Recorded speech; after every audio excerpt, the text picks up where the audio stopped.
in the class. I'll call you back.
Good morning, sir. Yeah, good morning. You're welcome. Thank you, sir. How was your night, sir? It was very fine. We thank God. We're doing great. So bless God. You're welcome. Thank you, sir. You're welcome. Good morning, Good morning, Doc. Good morning. Game Gagwakia, Queen Afisata, Jaka Godwin Sunday. Good morning, sir. You're coming in for the very first time today. No, sir. No, sir. Are you Good very morning. sure? Yes, sir. Madugu Silas Samangi, you're welcome. Good morning, Good morning, sir. sir. Yes. Welcome.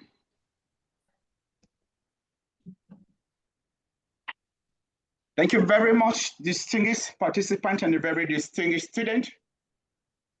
You're welcome to this very special class. This class is going to be very special. Special in such a way that it's going to be our final class.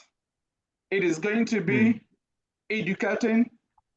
It is also going to be our revision. We are going to revise everything that we started from beginning to end. And those that will be listening very attentively, automatically, they will even know where the direction of the exams is going. For emergency and disasters, we made it, any emergency can happen, any disasters can happen. We pray that it doesn't happen to any of us. And part of it is to have great people like you who are always ready and willing. Everybody has engagement. When we did this MSC, there was nothing like virtual that you can do at your comfort. World Bank is the infinite messes and all of that. I find out that you make it quite very easier for you for emergency and disasters. And I expect all of us to cooperate. For most of you that we know that we used to have lectures from 8 a.m. to 5 p.m. when we did what I call the analog, Monday to Friday for MSC. And all of that, there was nothing like what we call AI, Chat GPT. There was nothing like you have to read, go towards all of that. We thank you. However, today is a lot of advantage. And we thank God for that.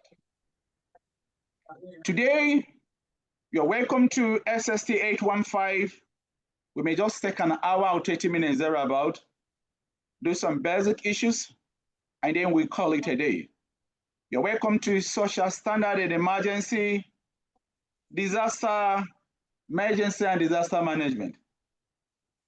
One thing about emergency, and I may just decide that if you look at your slide now, I may just decide that this should be a kind of a test. Emergency for all of 10 of you that are in the class here now, and for you to assess you, and that will stand. That is how the curriculums operate. That is how the management of disasters operate. But be it that as may, we also use this. We measure people. For those of you that are attentive, we are taking very good note of that. It is also part of your assessment.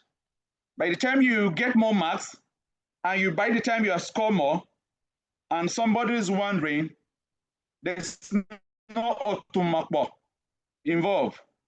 It's because of your participation, your will, your commitment, your determination and focus in management of emergency and disasters.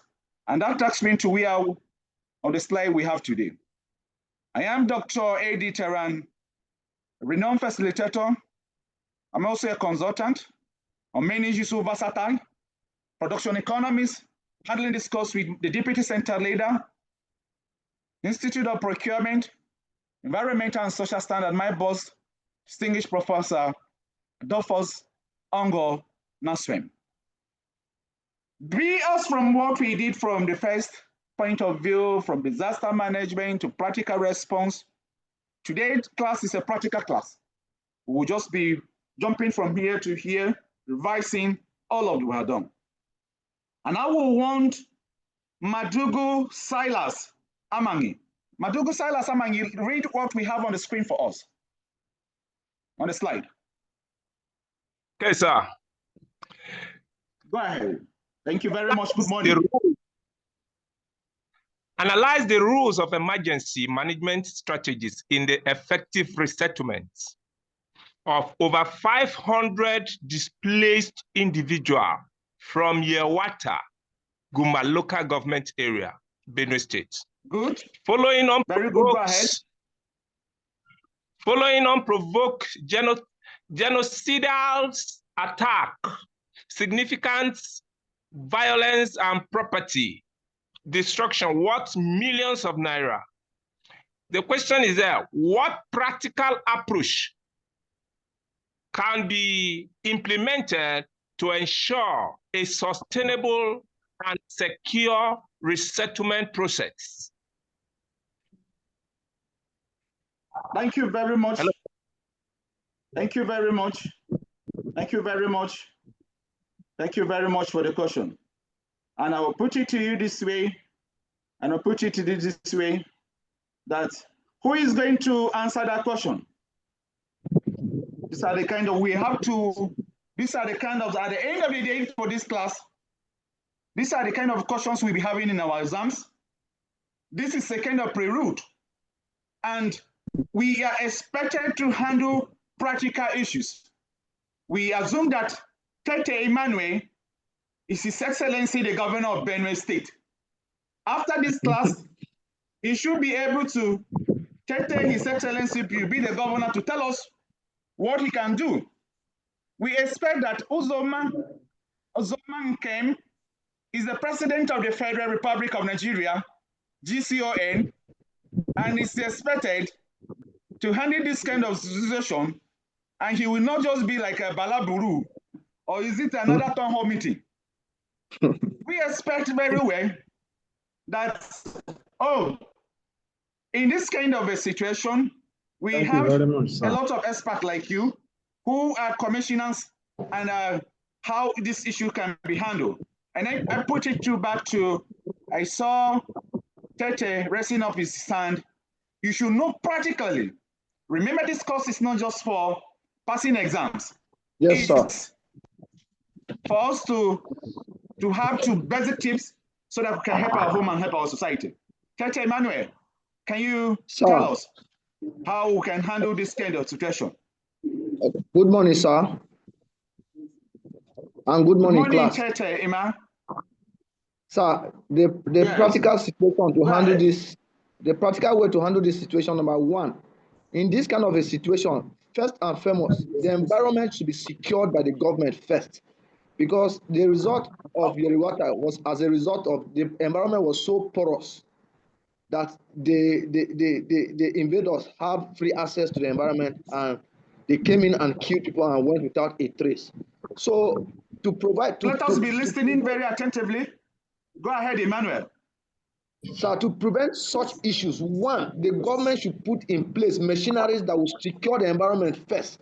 The environment should be properly secured, because what actually happened in the water was as a result of insecurity. The environment was insecure, so the people have access to the place and came and killed people. Probably it could be as a result of information given to them, but if there were security men on ground, this situation would have been averted. But because of lack of security, the place was actually insecure, so these people had their ways and came and killed people and left without a trace. Okay. So I want to advise that in this kind of a situation, sir, the number one thing to do first is in every environment, what matters first is the security of the people. People's life is the paramount thing first to secure. Like the governors and head of state, when they are swearing oath, they swear oath to protect lives and property. So I want to advise that in every given environment, the first thing first, the environment should be properly secured by the security personnel. This is my take, sir. Thank you very much, Tete Emmanuel. We have to listen attentively because this looks like exam questions. Remember, we are doing our division. We go through that. Ajaka Godwin Sunday. What? Assuming you are the governor of Benue State, you are the chairman of Goma, you are President Bola Ahmed Tinubu. From what you saw on the screen, the questions is how what are can be implemented to ensure sustainable and secure settlement process in emergency and disaster management? Yes. My hand is up, sir. Yeah, Menase Anongochia. Yes. What practical approaches can be implemented? To me, yes, I look at certain practical approaches that can be implemented to resettle these people back home. First and foremost, as a governor, I will send as a chairman of the local government, as also a stakeholder in your water. Yes. Go ahead. As a chairman of the local government or a stakeholder in your water, I'll first of all look at the security report to make sure that because the security report through investigation will tell us exactly what happened, how those attacks were taken. And once I have that kind of knowledge, I will now look for how to avert such to happen again. And in order to resettle these people back, already they are in camps. As they are in camps, I will now introduce psychological approaches that will bring their mind and then give them courage so that by the time we are rebuilding, they will be able to accept to go back. And if I'm to take them to that very place where they are going to resettle again, I need to support them as the chairman because I cannot do all. But at least in their present situation, you can now maybe rent little these things for them, apartments in their homeland. Small one that you can be able to protect. So by the time they are staying there, they will be able to now build by themselves. And because of the counseling they have gotten through psychology in their IDP space, they will be able to have confidence in you, in me as a chairman, and they will be able to resettle. Then I will take care of their security to make sure that such never come back again. Thank you, sir. Hello.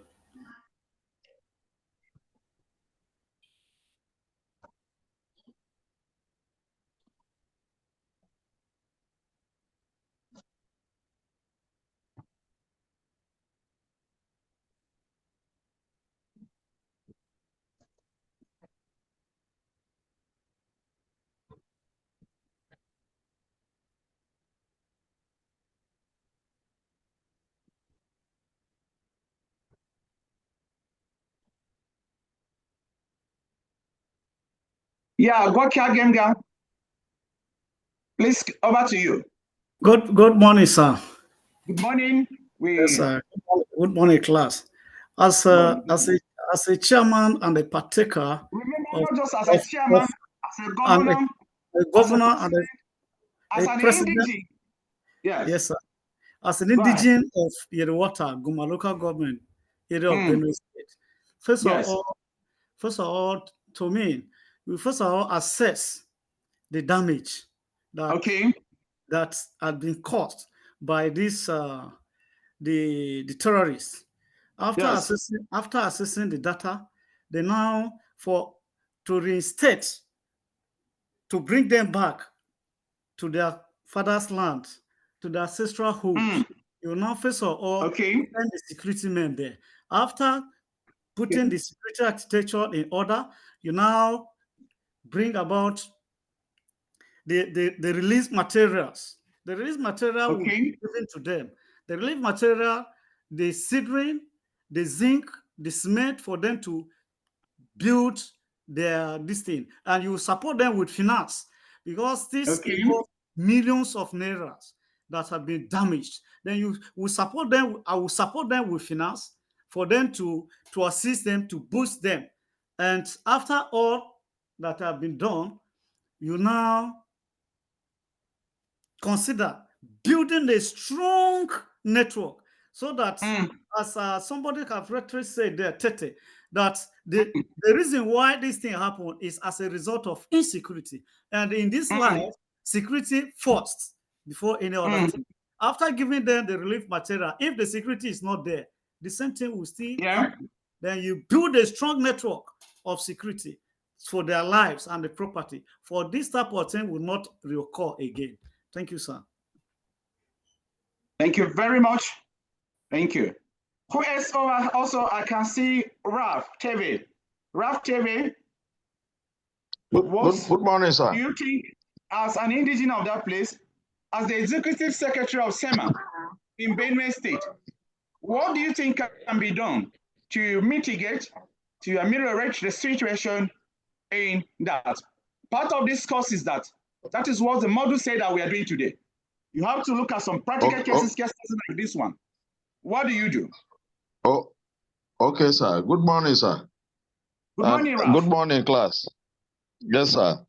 As Executive Secretary of SEMA. Yes. Or NEMA. Or NEMA. Or I think the first thing. NEMA, we say that DG NEMA.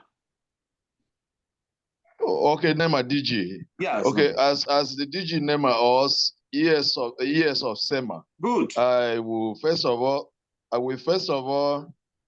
try to look at. Try to have a comprehensive approach to try to support the people of Yelwata from their transition to a new location. That's I will first of all evacuate them if there is an emergency. And remember, after then, all I will try your contributions, yes, I recorded. And you will not be surprised that most of you, the World Bank will be hearing you. Don't be surprised that the Institute will be sending this thing, and you'll be surprised that a lot of issue can come up of it. This is a practical, this is how we saw some of this issue. Go ahead. Okay, sir. So like what I was saying, first of all is to try to find a new location for them, so that to avoid or minimize further damage. Then after then, I'll try to look at a resettlement plan by trying to conduct a need assessment to identify what their requirements or very specific requirements of the displaced population. Okay. And I will also try to engage the community of the displaced people or society, so that to try and have that synergy and understanding. And then we'll plan to try to develop a resettlement plan so that there will be that inclusiveness, so that there will be a high level of participation, that everybody will be involved, so that everybody will be carried along. Everybody will know. I mean, I will be able to know everybody's needs, and wants. So for now, that is what I can say, sir. Thank you. We heard from Silas Amangi. We heard from Gwakia Genga. We heard from Raf TV. Let's hear from Rosemary Edu. Rosemary Edu. Good morning, sir. Sir, please, okay. The question is, analyze the role of emergency management agency strategies in the effective resettlement of over 500 displaced individuals from the Yawata, Goma local government area of Benue State, following the unprovoked genocidal attack, significant violence, and property destruction worth millions of naira. What practical approach can be implemented to ensure a sustainable and secure resettlement process? Okay, thank you very much, sir. Yeah. I think that a joint task force should be on board for the resettlement of these people that have been displaced from their ancestral homes. And a secure location should also be taken into cognizance. And these people, the locals, like the men and the boys, like who are still strong, can be taught how to defend themselves, as it is stated in the law. They should be taught how to defend themselves in case of future occurrences.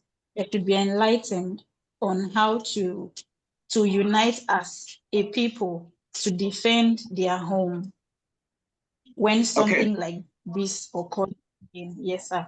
And also, I think there should be kind of a town hall meeting to know the needs and the challenges of these people who have been displaced, so that appropriate response or help can be given to them. Yes, sir.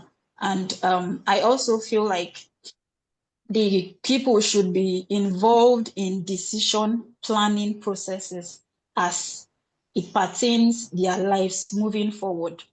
Yes, they should be involved to give them a sense of reassurance and a sense of hope that life doesn't just end at a setback. It's not the falling of a man that is the paramount thing, but how to move forward and regain what you have lost. Yes, there should be that sense of hope, that sense of assurance, that sense of you're not alone, we are with you. Yes, sir. I think that it also helps in the implementation to ensure sustainable and secure resettlement processes for those who have been displaced. Thank you, sir. Thank you very much for all your contribution, from Silas Samanyi, from Gwaika Gemga, from Raf TV to Rosemary Edu. All you need to do is that first and foremost, what did we say is the first 3 rules in emergency and disasters? Who can remember the rules and tell me? Life first. Safety first. Safety first. Life first. Safety first. Safety first. Safety first. Yes, this second one. Thank you very much for that. So safety first, safety first, safety first. Now, first and foremost, all that we need to do in a situation like this is our security. We have to ensure there's the security of the people. Before, even part of the security, we assess in the process of what we call evaluation and assessment. So security of lives and property of the place, made up of the Joint Task Force, heavy one, we talked about yesterday. We mentioned who are responsible, should be beefed up, should be deployed to the place immediately to forestall would be occurrence, or should in case of a kind of any other action that will prevent any further damage in that kind of situation. The next that should be done is that evacuation through provision of shelter. You provide temporary shelter for them. It could be housing, it could be being classroom, it could be as you see them in the international market. They are following, it has to be tents, it could be rebuilding. Then from there, you could be able to next in the process for the people that survive. That should be adequate supply of food, clean water. There should be enough other items to meet the basic needs of life. Remember, according to Abraham Maslow, the basic things of life is food, shelter, clothing. And you know very well, after the security and lives and property, as enshrined in the Constitution, the next is welfare. So welfare of shelter, food, water are all the basics that should be needed. The next issue we talk about is the health and well-being. In the health of well-being, you talk about the medical care, establish a medical functional clinic, a medical first aid, train medical, providing essential services, not just providing essential services. You'll be able to test the people, assess the environment to ensure that they're hygienic enough. For those that needs to be quarantined, for those that needs to be separated, those that needs to be taken to the hospital, or like BSU Teaching Hospital, Federal Medical Center, in critical condition, those that require to be taken to what we call ICU, intensive care unit, should be done immediately. And aside from that, you offer what we call mental health support. We offer mental health where you provide people, somebody was mentioning clinical psychology. The standard is where you're coming now. You want to trauma healing, counseling, making sure very well that this impact of this psychological violence is don't weigh them, just like Rosemary Edu was saying, giving them hope, making sure that, oh, this is very, very important. Engaging the local leaders and the civil society organization, it's at this stage, you do that. The next is sanitation and hygiene. Ensure the access to clean facilities. You will oftentimes, when you don't take time, the tents, the camps, where IDPs are placed, becomes a breeding ground. It becomes whereby a lot of communicable diseases. Sometimes the case could even get worse. You see a lot of people dying even at the camps. Sometimes because of hunger, because lack of care, that is done at that level. The next is education and livelihood. You rebuild and renovate the basic schools in those areas, engaging the communities, providing this kind of a temporary spaces for them. And we do that, you can minimize the disruption. When you minimize the disruption of all of that, providing livelihood support for them, like agricultural support, like empowerment, like somebody was saying, making a lot of resources, just as even vocational training. At this very camp here, you can begin to educate them, rebuild them, providing private learning space. We won't want the children to just be there. They'll be there who can be teaching them now, who can be making sure that, the academic processes, who were supposed to write WAEC, what we're supposed to write NECO, who were supposed to, arrangement can be made for them, including the kindergarten, including the women. At that level, we call what is called educational and livelihood support. And then they could embark on traditional, what kind of vocational training, show them how to do things like plaiting of hair, makeup kits, get them busy. It could be making of soap, providing for them at that level. The next is community engagement and participation. All the stakeholders, when a bit of tension has been done, at least they know they can eat, they have a shelter, they have people behind them. All the stakeholders should be involved, from the youth, from the women, from the children, from the elders. Engage all the local leaders and returnees to ensure that the voices are heard, they are concerned. You need to ask them what will be done for them that will be suitable. It should be a bottom-top approach, and not for you to sit in your office as executive secretary of NEMA, NUSEMA, and the DG of NEMA, not just as the governor of the state, not as the president of the Federal Republic of Nigeria. You are expected as ambassador of all of this to take care of that. Then you talk about the voices, after voice heading, collation of data, getting the details and all of that. You talk about the process of next, trying to put up what we call facilitate the issue. You have to ask them whether they are compatible, whether they are okay, if the processes have been put in place for them to be reintegrated or returned. Then the next is collaboration and partnership. That is where government agencies comes in. They collaborate at that level because they have put down efforts. We have seen one or two things. They can engage with the international communities. They can engage with the international partners. After all the data, all the collation has been done, we've been able to disaggregate, having what is to have, basically, the women, the men, assessing the structure. You can involve people like the United Nations Humanitarian Commission for Refugees. They are there. The UNICEF in terms of educations and other local organizations. You can partner with the local organization to provide the context in which basically such other specific support can be built resilient. And over to some other contributions, these are the basic things you know. With most of these these are the kind of cautions you have to know and you have to be outlined. I think Tete, you wanted to say something. Let's hear from other opinion before we continue. Yes, sir. So what I wanted to say was that I want you to let's cast our mind back. Last year, what the governor did for the state was those that were the displaced people. You saw what the governor did. The first thing he did was to provide security for all the displaced people and send them back. Most of them were able to go back. Most of them, you see the farm work they did, so that there were a lot of food in the state. So in my own view, I think in cases like this, the first thing to provide for such people is that environment completely should be secure, just like the governor did it last year. It's a practical example of what the governor did. Last year, people were displaced from their various places in Guma, just name it, even in Gwe East and the rest. But when the governor came in, the first thing he did was he went and made settlement with stakeholders of the so-called Fulanis, and peace were restored in various places, and people went back to make farms. So what I'm still advising on is that in any situation of this magnitude, the first thing first is there should be there should be like a means where people should be called on table to make peace first. Peace in the sense that there are stakeholders you call for stakeholder engagement. It covers under stakeholder engagement. Security first, security first, safety first, safety first, and then that covers under stakeholder engagement. The stakeholder engagement, find the immediate and the remote causes, and all of that can be done exactly. Thank you very much for that contributions. Is there any other contribution from there before we will move next to what we will be doing, part of what we'll be doing? If you have been asked, so that we can be able to go ahead and do some other very basic things we need to do today.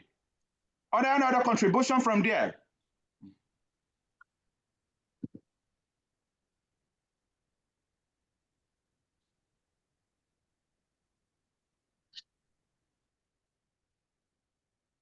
Yeah, you were teaching to say something, Ralph. You were saying something again, the chairman? You wanted to say something? We are talking about the basic rules. No, sir, you can continue, sir. Okay. The next question is, we are asking, what are the short-term and the long-term effects of disaster management in Nigeria? Let me put it to that. If you have been told to write short note or to explain what is disaster management, what will be your answer, Ralph? Let me start with you. Yes, sir. My answer would be that disaster management. What is national disaster? We've been told to write brief on the national disaster framework. You look at it here. I've brought something for you. You can be able to. Okay. I would say national disaster management framework is an approach geared towards measuring and adapting adapting and coordinating structures. Okay, go ahead. And coordinating structures that are aligned with key organizations. What are the mitigating? What are the 8 areas? The 8 focus areas of the national disaster framework. That looks at an exam question. Areas are core 8 areas. Okay. The institutional capacity, coordinations, disaster risk assessment, disaster risk reduction, the disaster prevention, preparedness and mitigation, disaster response, disaster recovery, and the last but not the least, facilitators and enablers. By now, we should know that the National Disaster Framework serves as a guideline. It's a regulatory guidelines. By now, we should be able to know very well that it's an effective and efficient disaster management in Nigeria. It is defined as has to be flexible, adaptable, coordinated stakeholders across the basic nations. By now, we should be have at the tips of our finger. We are seeing you as notable practitioners in this course. We are seeing you as ambassadors. But indeed, we should be able to have the 8 focus areas, prepare, know who and who is responsible, know who and who. Where do we have the legal authority? Let me pick that question to Jenny. Jennifer Jato, who has the legal authority? Where does the National Disaster Framework derive its authority? From Ministry of Humanitarian. Ministry the legal of framework. Yes, they are under Jennifer. They are under Ministry of Humanitarian Affairs, but where they have the legal authority, the legal backing. The president. Under the Geneva Congress. Yes, that is part of the treaty. You have Geneva Congress, very good. But in Nigeria, back to Nigeria, where? From the presidency. Neyman. Neyman under the chairmanship. Know it that we have the National Disaster Management Framework. It's an act of the Parliament. It's a law under the Constitution of the Federal Republic of Nigeria in tandem with the National Treaty of the Geneva Convention. We talk about the UN Charter. In Nigeria, that have been domiciled. And be domiciled that for Neyman, the National Disaster Management Framework, New York Justice, it is an act. It was made in 2018. It became an act in 2018. Sorry, sir. Can I attempt, sir? Okay. I would say that it gets its powers or the framework from the Constitution. Okay. Of the Federal Republic of Nigeria. At the state assembly level, who can what's happened at the state? Who has the powers? Please, what's the question? At the state level, where does the national disaster or the emergency management framework derive its powers? Under the office of the governor. Hello, sir. Hello, what can the office of the House of Representative. Deputy Governor. Hello, sir. Yeah, what can I From the House of Rep. House of Rep is at the national level and the Senate. No, it's in the state level that he's talking of. Okay. It's the Benue State House of the House Assembly. Of Assembly. Yes, House the of House Assembly. Of that law, even as it's under the governor, is the Benue State House of Assembly that are in charge of that. They also have review. They can review what we're discussing here. They're in our state, but that will be in line with the national law, the Constitution of the Federal Republic of Nigeria, and the Geneva Convention. They are practical things. Today's a practical class. Small issues that you should be able to know. And I'll put it to you to this. What are the short-term and the long-term effects of disaster management in Nigeria? What are the long-term and the short-term effects of disaster management in Nigeria? Who can answer that?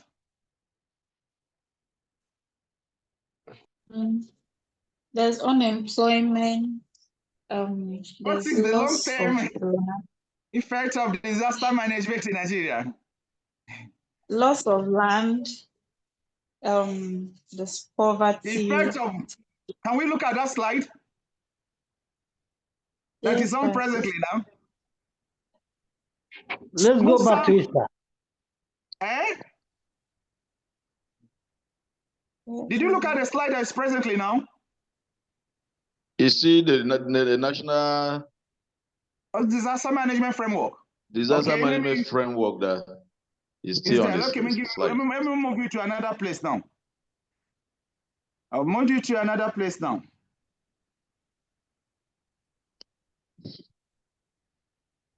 Okay, see the national disaster, I'll move you to. Don't worry, I'll take you to another place. We want you to get basic tips. And when we get basic tips, we should be able to. Meanwhile, we're talking about issues like loss of land, homes and possessions, life of livelihood. These are basic that we should be able to know that the short-term effect of disaster management in Nigeria. We're talking about issues like, we'll be looking about issues like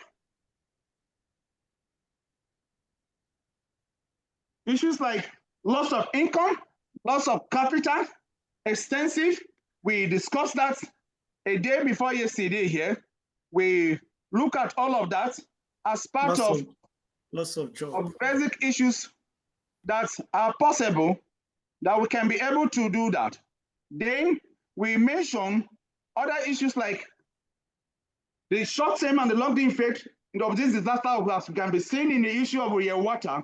You loss of land, loss of home, you talk about loss of properties, loss of network is a big glitch. See, I'm trying to navigate so that I will take you to yesterday, but we should know that we should have loss of income and capital, business, roads, of society collapse. When we talk about issues like measuring identity and disintegration are some of the basic issues that are involved in the disaster management. We have to take into cognizance, we have to put them, when we know that, we should be able to know very well that, oh, these are very, very important. These are very important in the process as the long-term effect. You should be able to know the long-term effect of disasters. It is rampant nowadays, it is common nowadays, and then we are moving, let's move to other area where we want to look at it. We'll be looking at who can tell us the role of civil society organization. What are the role of civil society organizations and the NGOs in the management of disasters? What do you want to attempt that? The role of civil society organization and NGOs in the management of disasters.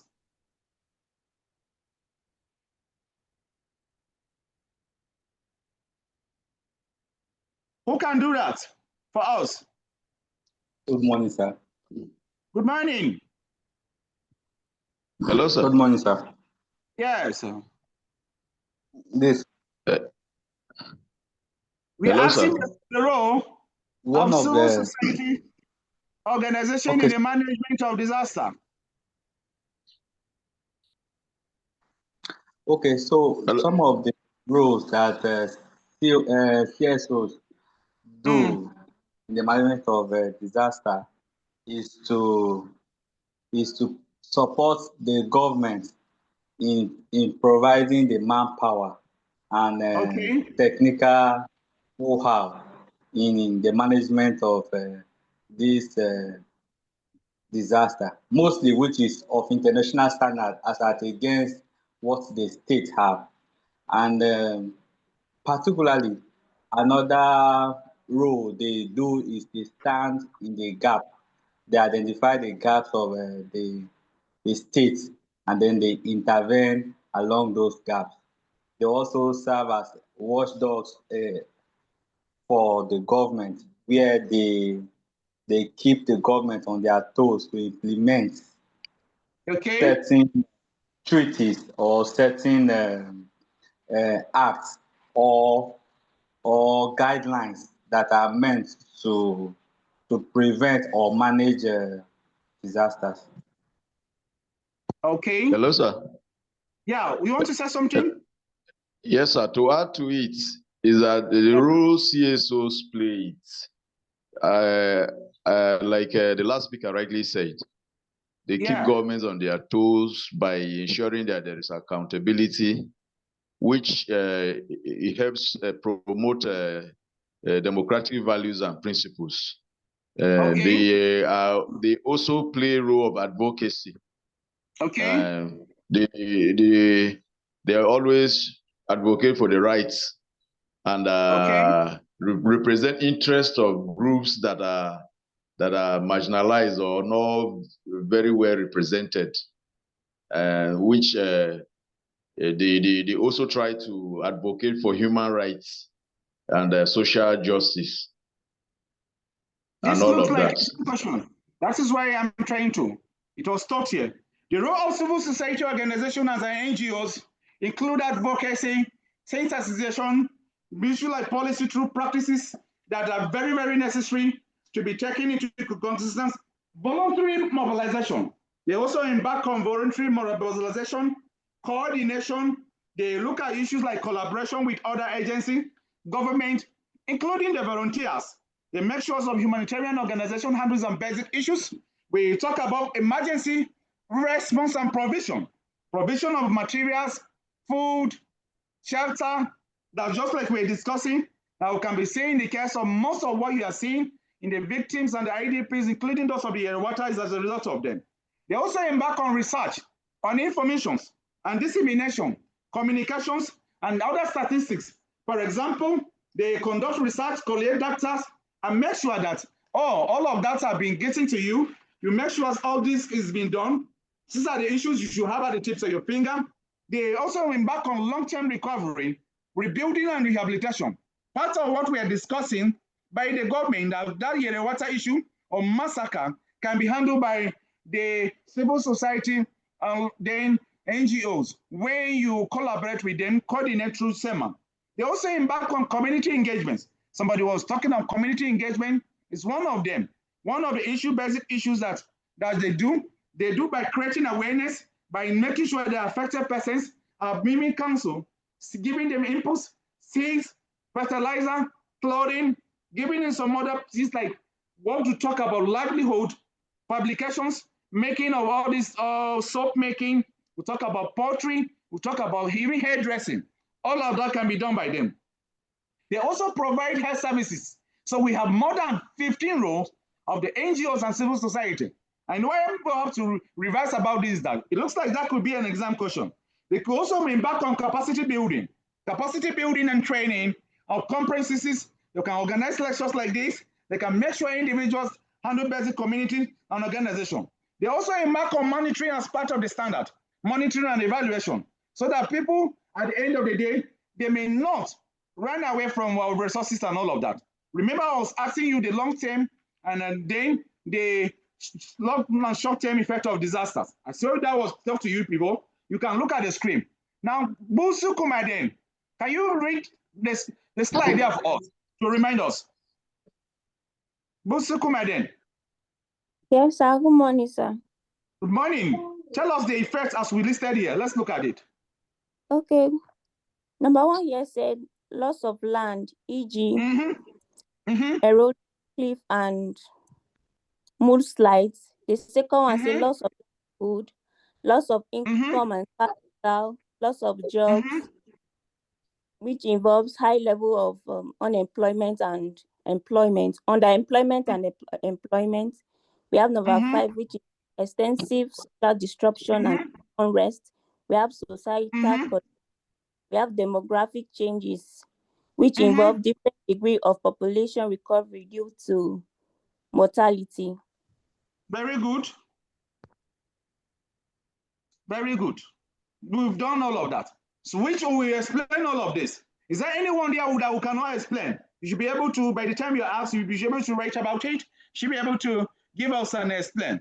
Which one there you cannot understand? Let's move ahead. You may also be decided to ask that what is the principal objective of mitigation? Principal objective of mitigation of disaster, emergency, and disaster management. Let me put that to Chokos. Chokos, family, and what is the principal objective of mitigation in emergency and disasters? That looks like my questions carry speaking. The arrow carries speaking. A and B, A and B. Sorry, sir, So I didn't hear you. All of them. What is the principal objective of mitigation in the management of emergency and disasters? Okay, it's safety, sir. The principal objectives is to minimize the effect or the impact. To ensure that we minimize. The principal objective is that to ensure that we ameliorate, to reduce the risk of being affected. We should take note of these small things. These are examinable. And that is why we are revising, going back, repeating all of this. By the time we don't look at it, look at street. The reason why we have to carry out mitigation is to reduce, to minimize. We cannot be able to prevent disasters. It must happen. We must be able to, when we mitigate it, objectives is to reduce the suffering, the injury, even the number of casualties. That is what you should be saying. That's what we are discussing here. Prevention calls for coordinated efforts, and all of that we should be able to know. We have been ready to talk about the short-term effects of disasters and all of that. We talk about the basic. Now, what are the challenges of emergency management in Benue State? Nigeria? What are the challenges? Who can answer that? Or what that we discuss their challenges? That looks like exam question. What are the challenges of emergency? Can I try, sir? Yes. Can I try, sir? Yeah, try. Okay. Good morning, sir. Okay, Yes. good morning, sir. Good morning, I believe one of the yes, sir. This one of the first challenges of disaster management in Nigeria, in Benue State. In Benue State, in Nigeria. One yes, sir. corruption. Yes, in Benue State, in Nigeria. I would like to talk about corruption. Corruption in the sense that it has eaten deep into the fabric of even those who are saddled with the responsibility of ensuring that should in case a disaster happen, they manage it properly. They no longer do what they are supposed to do. They are not, rather, what even belong to people, the IDP camp, you see somebody packing them. I was just gisting with somebody yesterday when I was on transit during this lecture like this, and the person was telling me how even a civil defense officer who was sent to IDP camp was returning back with bags of rice from the going for 35,000. I was selling it for 70. The biggest problem we're having in managing the lack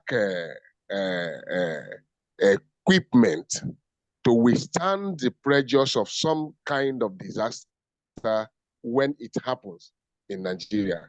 And for example, today I was saying yesterday that the fire service of the state is totally collapsed.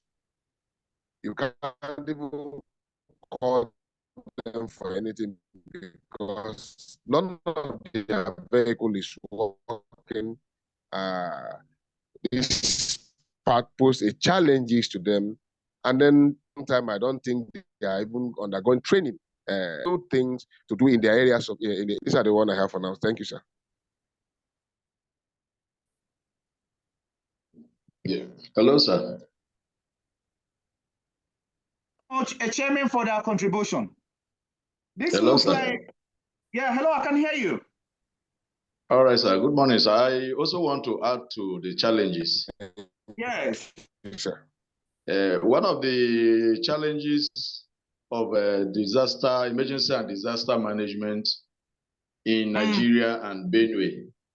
In Nigeria and Benue, we would say a lack of preparedness. Because most of the times, we don't plan very well systematically. We don't train emergency officials. We don't even have the required funding. That will also add that lack of funding also. Lack of preparedness, response, recovery, and all of that. Communication breakdowns. Sometimes maybe a disaster may occur here, and the nature of our network glitches, as we're even having on our program, sometimes it throws you out. It happens. Maybe it may be at a time that one requires to put a call or communicate, make a communication that will be very vital, that will avert disaster. But network glitches may hamper that. So that also is one of the challenges. The challenges are many. There are many. Coordination. Yeah, Rosemary, yes, Edu, you want to say something? Rosemary, Edu? Yes, your hands is up. Yes, sir. Yeah, go ahead. Yes, sir. Okay. One of the challenges we have in Benue State is inadequate infrastructure and resources. Like the living condition of those in the IDP camp is really poor, like very poor. It's overcrowded, and there's high level of risks to diseases. Yes. And other violence is coming in. And we also have the challenge of health and humanitarian services. Like the health, there's for me, I feel like it's supposed to be something like a mobile health facility in IDP camps because they are prone to diseases because of their living condition. That is the standard. Yes, sir. So that is the social standard. There's lack. They are prone to very common disease like malaria, typhoid. I'm sure they don't even have access to clean water and all of those things. But we realize that we don't have all of those things in place for the people who are vulnerable in the society. And the reoccurrent flood, no one is doing anything about it. It's a big challenge. There's a common English saying that you can't hover in circles and you get a different result. No, until you break out of that circle, you will still continue to hover in circles. So for the reoccurrent floods that are ongoing, it's a challenge because no one is doing anything about it. And year in, year out, Benue is still flooded. People are displaced and all of that. So that's my little contribution to the challenges that is faced in Benue. Thank you, sir. This looks like a special class. The special class is that this is a practical class, and it seems to even show where the direction of exams is going. It's also part of the revision. So for those that will listen attentively, you discover that most of them will be bagging with A's and B's and all of that. But for people that will not, we don't pray for any emergency or disasters. I can see Abu Emmanuel. Abu Emmanuel, please. You have the floor. Yes, sir. Thank you, sir. We'll come back to you, Jiba. After Abu Emmanuel, we'll come to you. Abu, go ahead. Okay. One of the challenge of disaster management that I know, to me, is actually, I will explain it. It's not something I can give as a point, but I will say that it's inability to actually manage self. Because I say it this way because for you to be able to actually manage somebody, you should be able to manage yourself. Because this is a situation whereby those people who cannot manage, this is the reason why things like this results to somebody who is working, for example, in an IDP camp. You see that when they release relief material, they end up stealing bag of rice, like the other person said, and everything. So I think most of the people there, this still boils down to corruption, because the people who are supposed to be who are not eligible enough and skilled enough to handle such situation are actually not put in the right place at the right time. But because of placement malpractice, they're actually putting the people there because they want to be getting their own national cake out of their own. Meanwhile, those people are really half big. They're not equal to the tax. So I believe that one of the challenges all of you that your hands up, you will speak one after another. It's a practical class. All of what we discuss. I believe one of the major challenges that most people that are actually in there to manage this situation, they don't have the capacity to actually manage themselves. So any opportunity that comes in for them to use to actually transfer to these people to more like relief material and everything, they use it to actually manage their own self, which in the long run and even in the short term actually lead to a major challenge, sir. Thank you very much. Thank you very much. Thank you, Abu Emmanuel. Now, Ijiba, your hands has been up for some time. Yes, sir. Okay. When we finish Ijiba, we'll come back to Abu Mimido. Ijiba, go ahead. Okay. This is my contribution, sir. One of the problems of disaster emergency and emergency management in Benue State is inadequate facilities or poor facilities. Okay.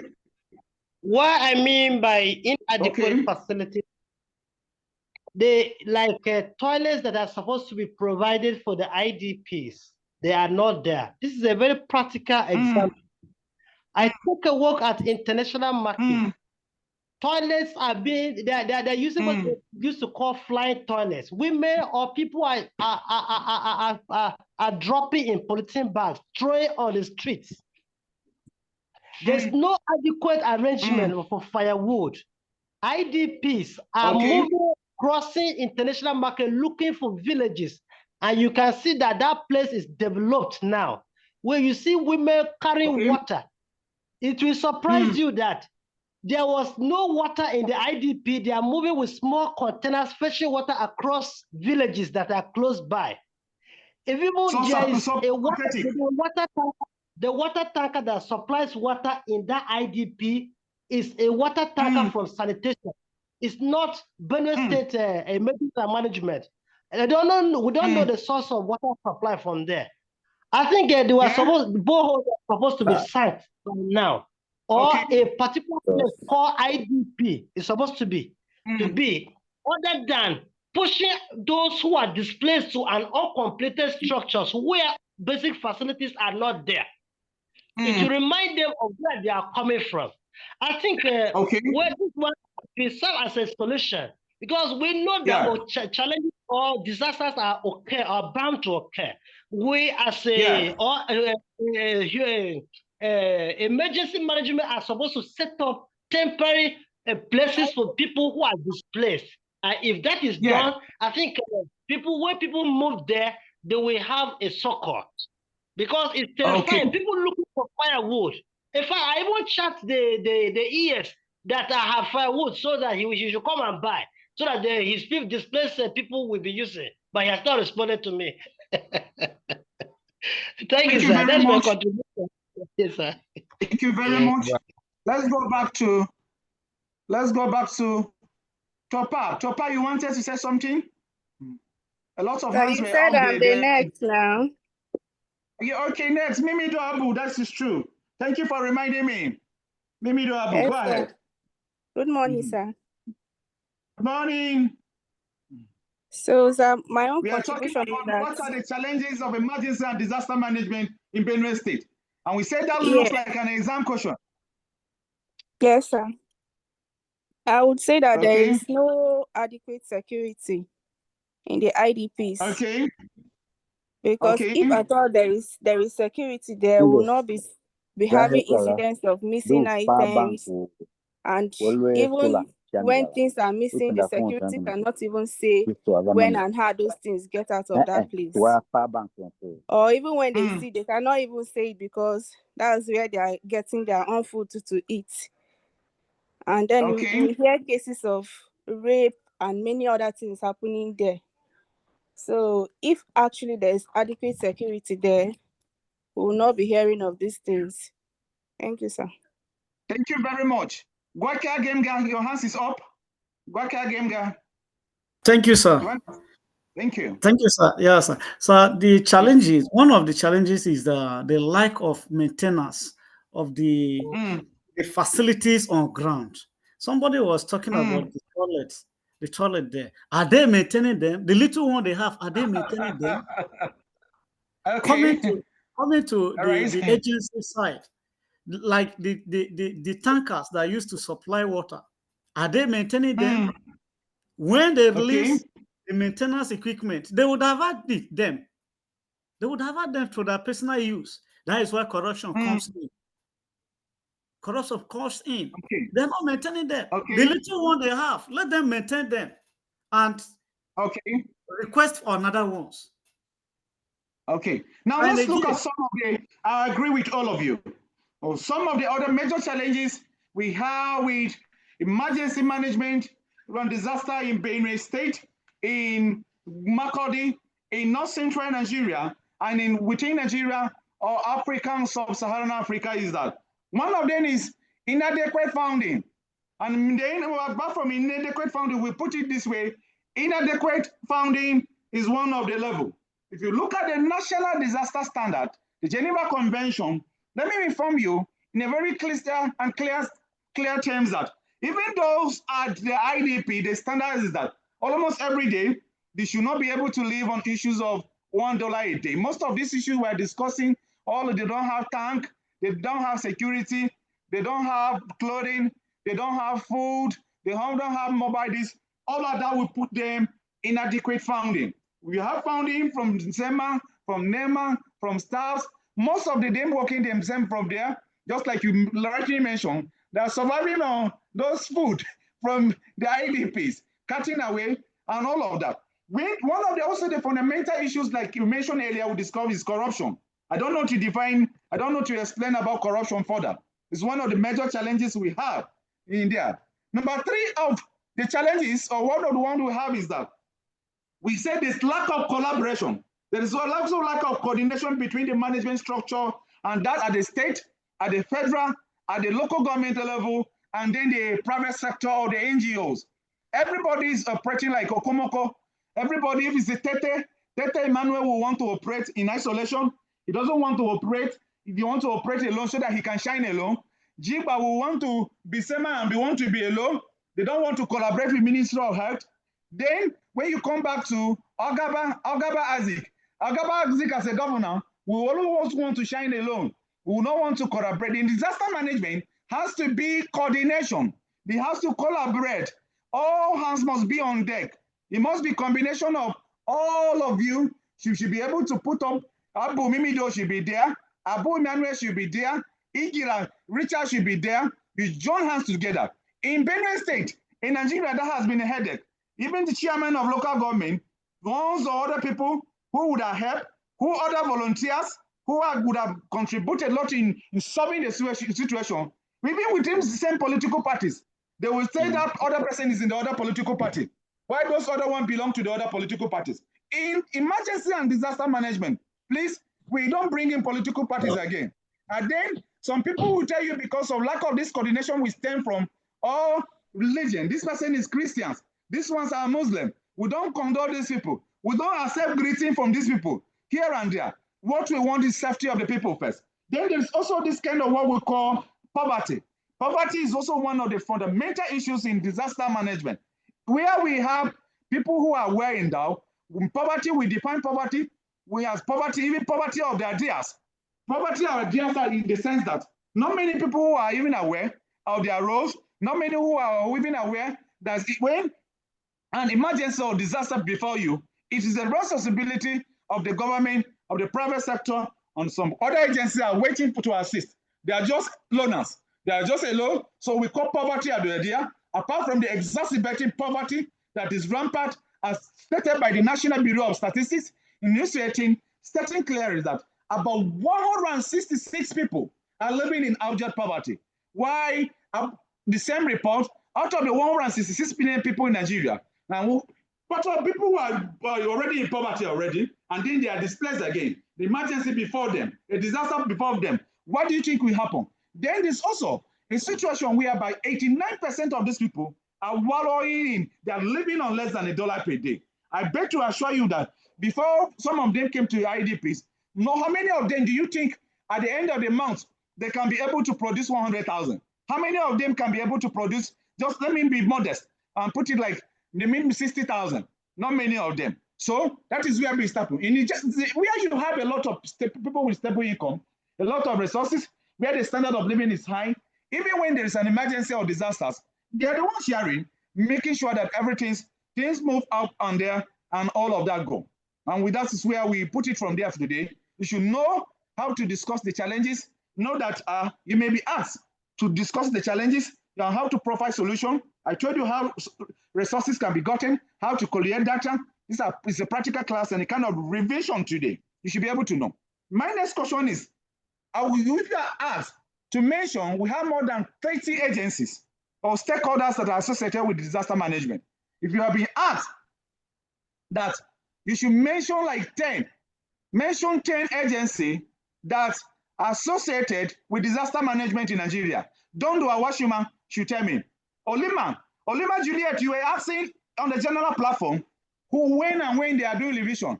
For SST 815, emergency and disaster management, this is revision for you. And now let me also go with you. We were taught in the class here before. Can you mention 10 stakeholders and agencies that are saddled with the responsibility of managing disasters in Nigeria? If you've been asked, you should be able to tell them that this and this and this and this and their role. That looks like you can be asked in exams. Don't Awashima, Olima Juliet, Choiverin, all of you can answer that question. Okay. Uzoman. Can I talk? No, not you. We want a neutral person. Jennifer Chekwa, can you mention 10 stakeholders? Or Igba Mimido? Okay, sir. Yes. We talked about the NEMA, Okay. Which is where the federal government is in charge of it. And then we talk about SEMAN. We talk about SEMAN, yeah, which is at the state level. Okay. And then we talked about LEMAN. Okay. I think it's in the course of this class I got to know about that one. I've only heard about NEMA and SEMAN. This LEMAN, conspicuous and very strong. Mention some other ones. You mentioned 3. There are too many of them. But at least I'll give you pass mark. Let's move to another person now. Thank you very much. Let's move to Agaba Isaac. My friend Agaba, can you mention some other agency? Okay, the agencies are one. Can you hear me, please? Okay. Can you hear me? Mention some agency or stakeholders associated with disaster management? Okay, World Health Organization. World Health Organization? Yes, Federal Fire Service. Federal Fire Service. Nigeria Red Cross. Nigeria Red Cross. Federal Ministry of Humanitarian and Disaster Management. Okay. Nigeria Meteorological Agency. Okay, let's move to Madugu Silas. Amanyi, can you mention some of them, Silas? Okay, sir. We have Nigeria Meteorological Agency, that is NIMET. Okay. We have civil society organization and NGO. Okay. Our other FRCL. Okay, very good. Army, very good. Navy, Air Force, Police, Civil Defense, and NIS, amongst others. We have International Rescue. Very good. Musa Mutaka. Musa Mutaka, can you mention 2? You and Miriam Adamu. Musa Mutaka, are you there? And Miriam Adamu, can you mention 2 agencies? Starting with the responsibilities. Hello, sir. Yes. Hello. I can hear you. Go ahead.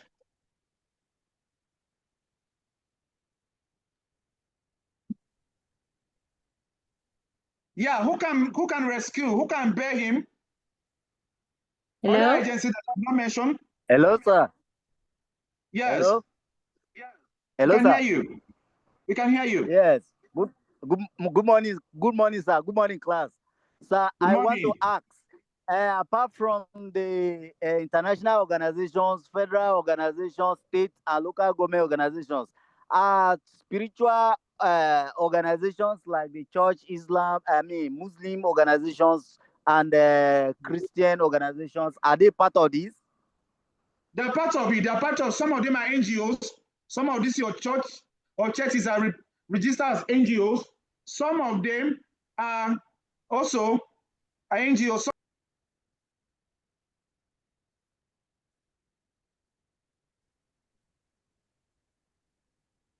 Those are the religions leaders.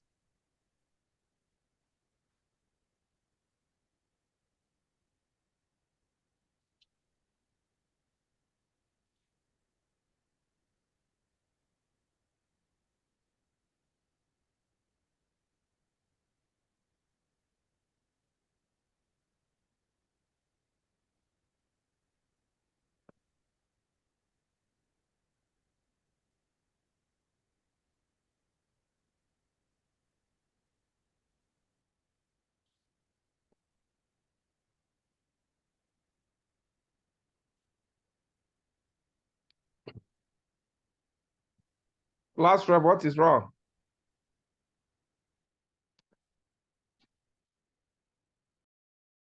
I think he's muted. Okay. Hello. Hi. So we can hear you now. We can hear you, sir. Yes, sir. Okay. So, what are the aims of disaster management? Who can tell us the aims of disaster management? The aims of disaster management. To reduce the potential losses from hazard. This should be taken seriously. This should be have at the tips of our fingers. Yeah, we are moving towards. This should be noted. And then, what are the 5 steps in emergency management and disaster in sub-Saharan Africa? What are the 5 steps? Mitigation. Can you mention in the order of their sequence? The 5 steps in management. Prevention, mitigation, preparedness, response, and recovery. Okay, can you explain them? Okay, sir. Preparedness are the measures that are put in place for personnel to provide personnel, funds, equipment, and response are the set of achievements that are implemented after the impact of the disaster. And then mitigation, like take planning, community resilience, recovery.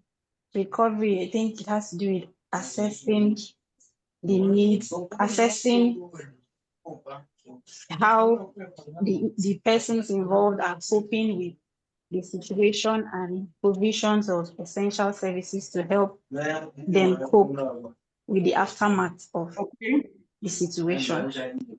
Yes, sir. Okay. When did we say we are submitting our assignment? Musa Mutaka. Musa is not talking. So, so when did we say we are to submitting our assignments? Part of revision and reminding us of things that are expected of us. You say it's 20. After giving us 10 days, you added 31st on the 30th of July. Okay. Mimido, can you read the assignment back for us? Yes, sir. Read that assignment for us back. What are the challenges facing emergency and disaster management in Nigeria? I think we talked some of them here. How can they be mitigated? Okay. How do disasters affect the livelihood of the vulnerable population in sub-Saharan Africa? And what are the long-term consequences for sustainable development? Yes, that is a very good one. So we should take note of that. And the next take us to the next question now.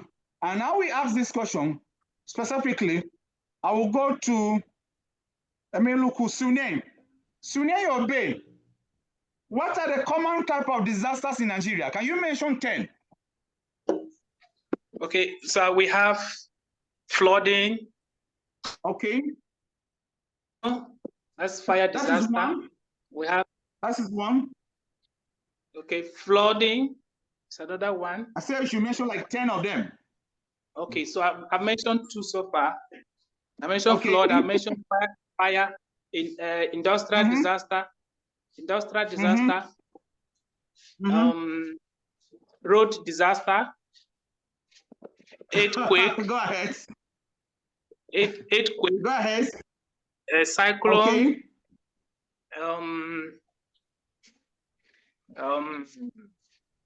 I'm not easily coming now. The ones that are in Nigeria, common in Nigeria. Remember the question.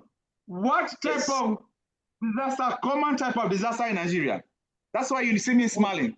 You know, sometimes this course is very easy to pass, but it's very easy to. It's not commonly found in Nigeria.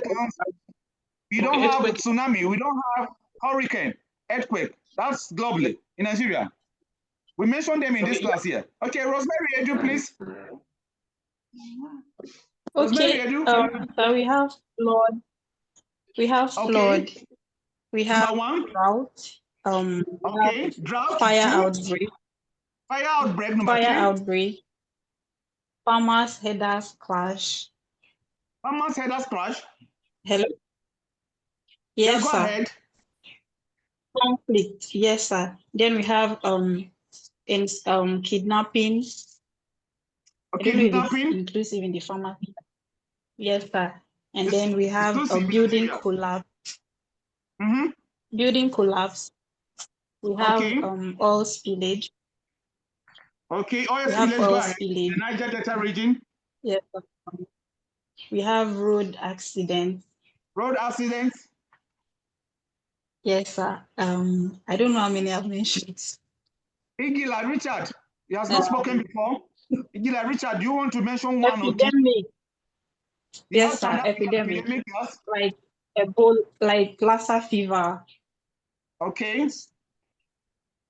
Yes, sir. So far. Okay. Who can mention some other ones again before we move ahead?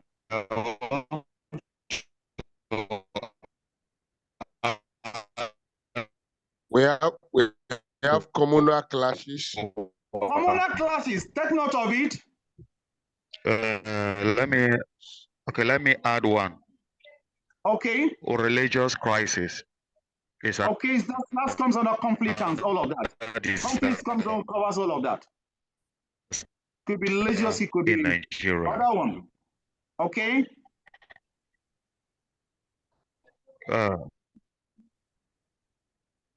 Who can mention some other one again? What about the religious crisis? Is it not one? It's under conflict. That comes under conflict. That could be a religious conflict, just like we have the Zango Kata. Okay. We have those ones we have in Jos Plateau. All right. Most all of that. That can come under all of what we call part of the. Who can mention some other that are common in Nigeria? Sir, can I mention some? Yeah, can you mention? We also have kidnapping.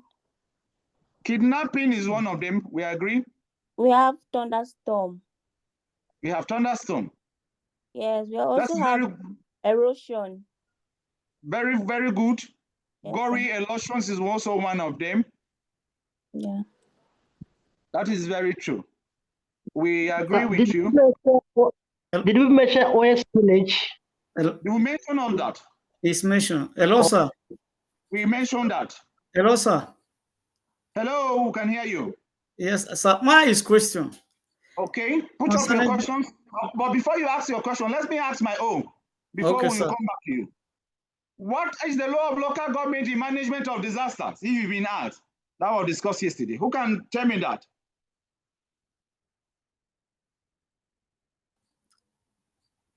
The law of local government in management of the.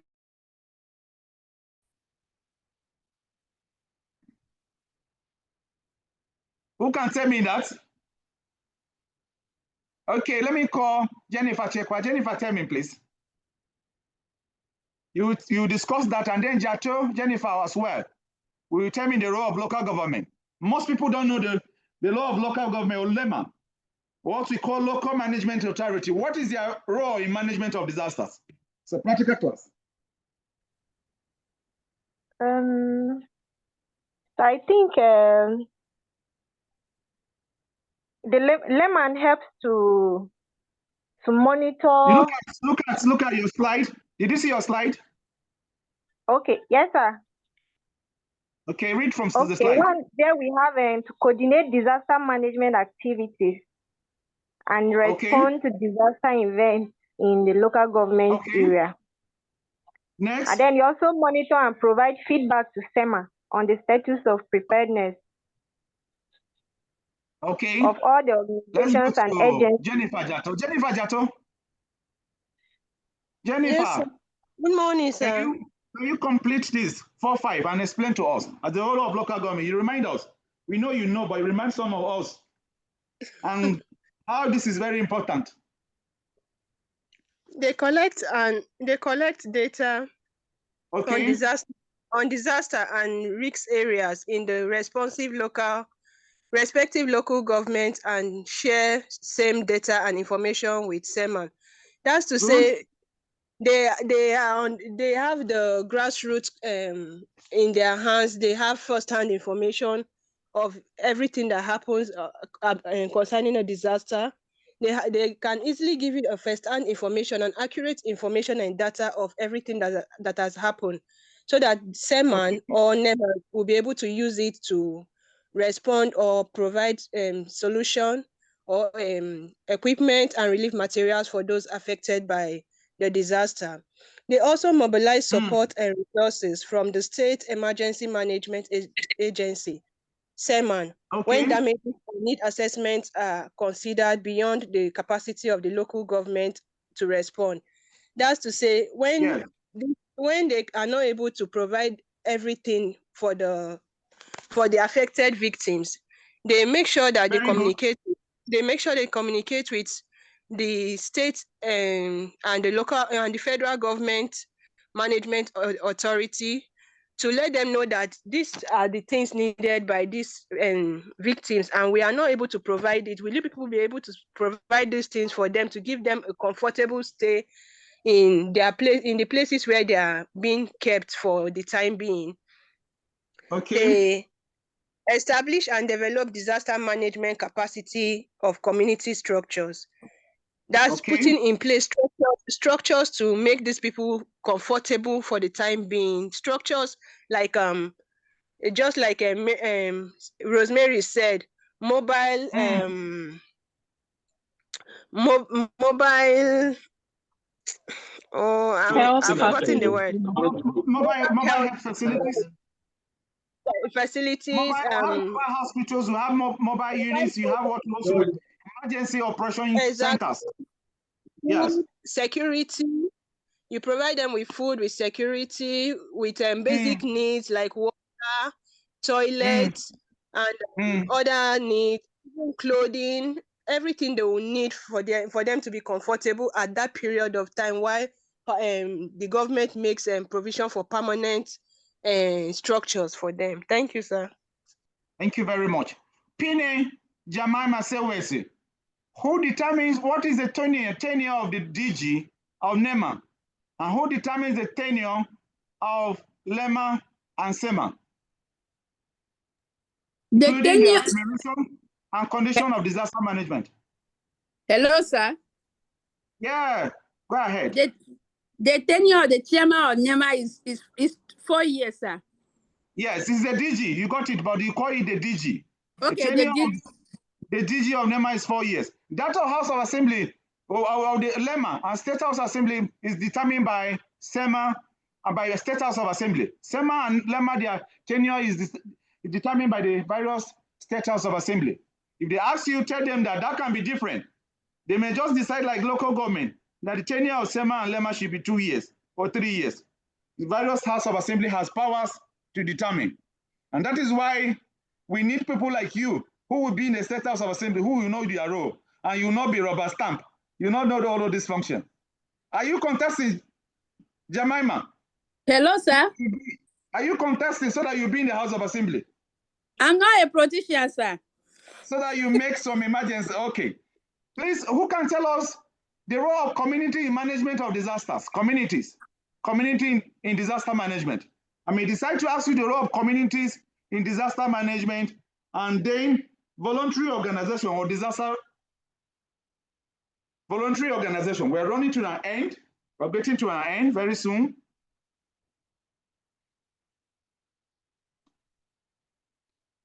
What is the role of communities in disaster management?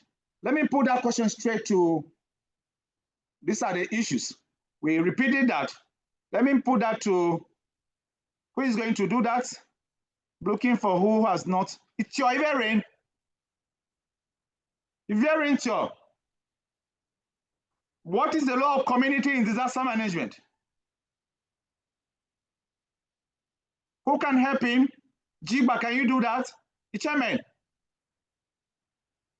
Rosemary Edu, can you help her?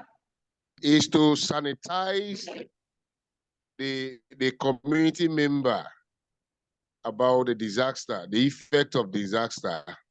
Mm-hmm. And secondly, mobilizing the community member should, in case of any disaster to happen, to help, give a helping hand when necessary. Okay. And these are the one I remember for now. Yeah, who wants to contribute there more and more again? And the role of communities in disaster management. Community preparedness. Okay. This will be how you keep your fingers. These are your exams. So they also mobilize resources. Okay. Then what we are asked to write short note on disaster response unit. What do you know about disaster response units? Bamuan and Atesia. Mwesi. You may decide to ask you, write short note on disaster response unit. DRUs. Musa Mutaka has not spoken before. Musa, do you want to answer that?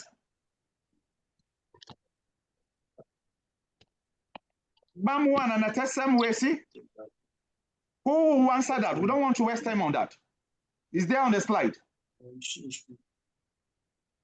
Tete Emmanuel, please, can you answer that?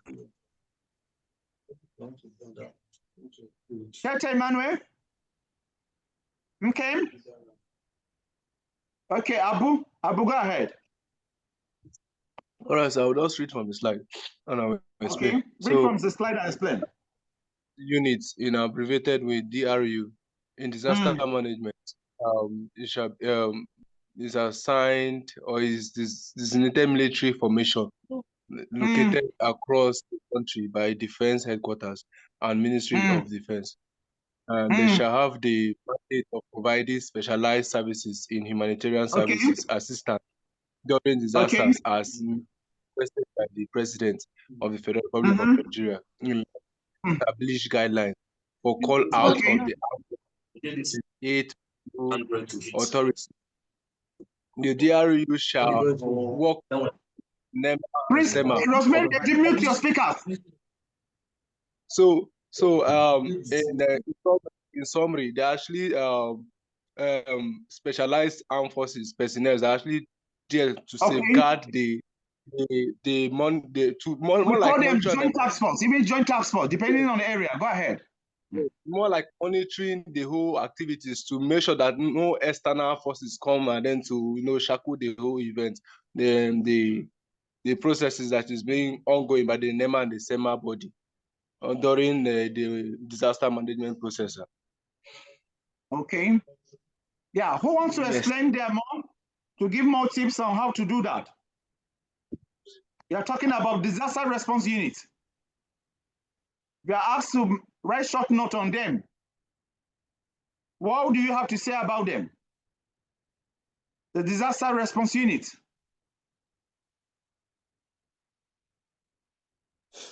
Sir, I can say they are the first responders. They are what? The first responders. Okay. The first respondent. Now Yes, check it this way.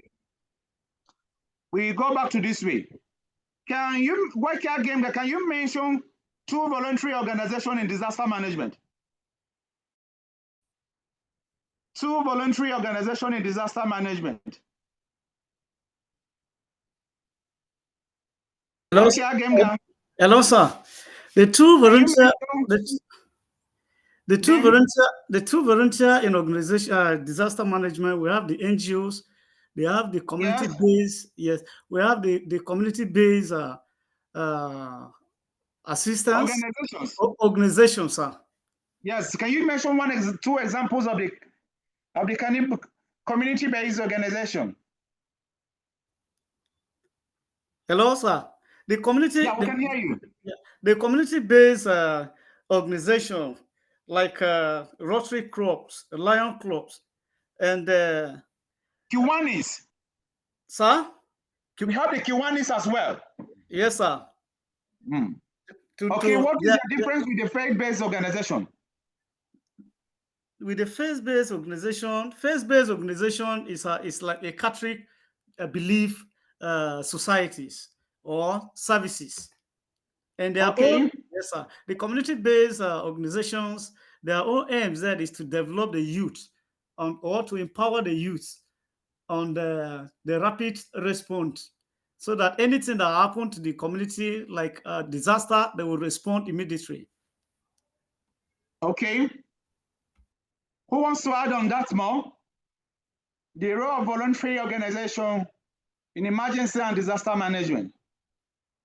Nkem, Ozoman.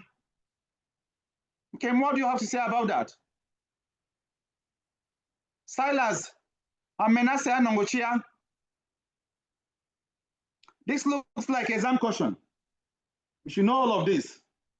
Our exams compose of A and B, A and B, A and B, A and B. So we must be able to cover in disasters. We need to do the basics. Miriam Adamu, who has not spoken. What is the role of voluntary organization? Can you mention them? The international organizations in management of disasters. Just like when we talk about basically, what is their role?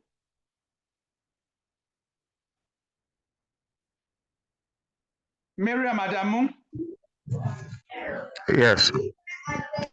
I think role of. Yeah, Manasseh, you were saying something. Can you say something? Okay, yes, sir.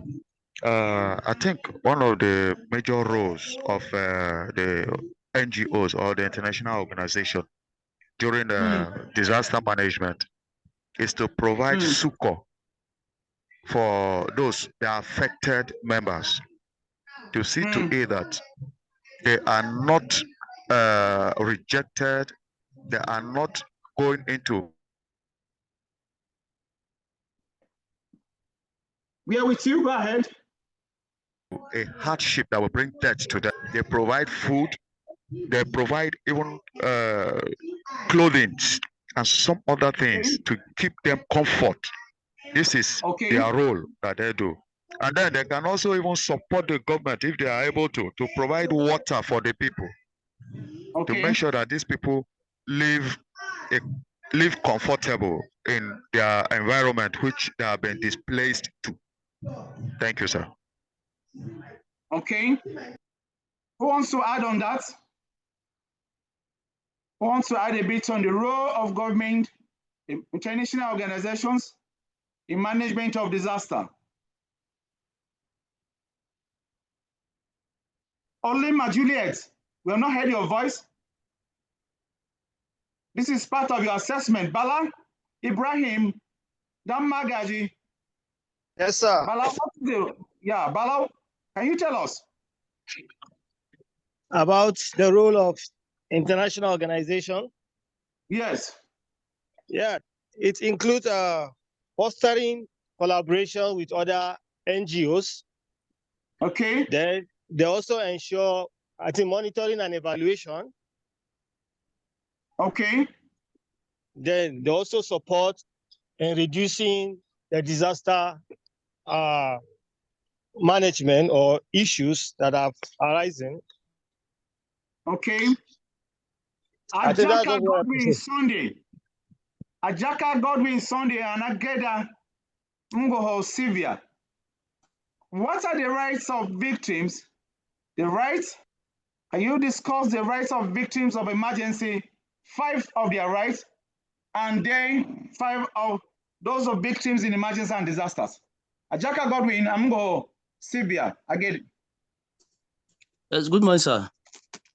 Good morning, Ajaka Godwin. Yes, one of the rights of the victim of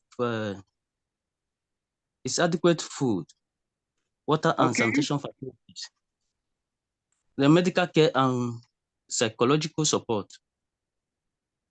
respect for cultural and religious belief and practices, protection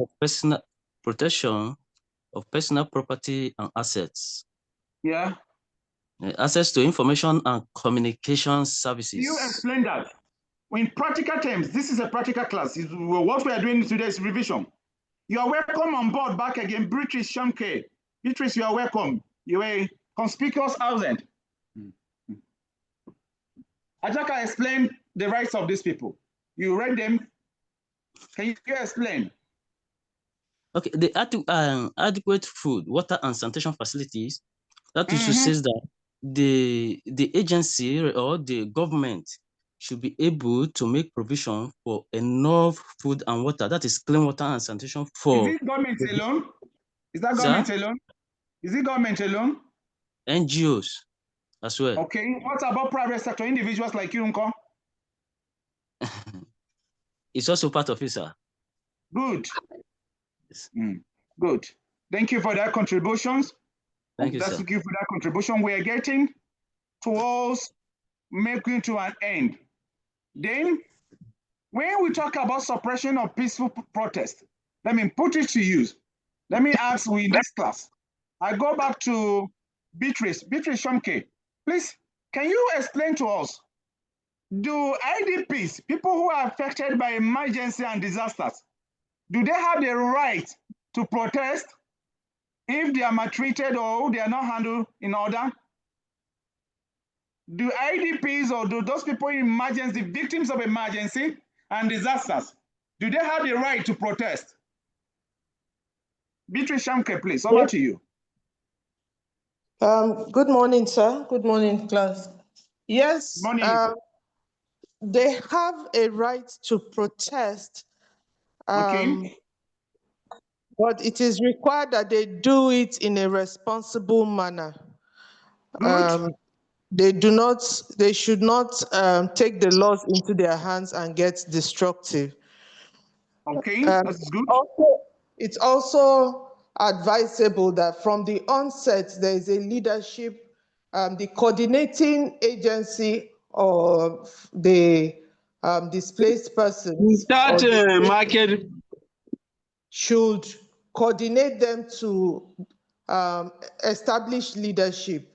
So there is a leadership amongst the IDPs that would communicate with the coordinating authorities. In this case, at the state level, it is Benue SEMA.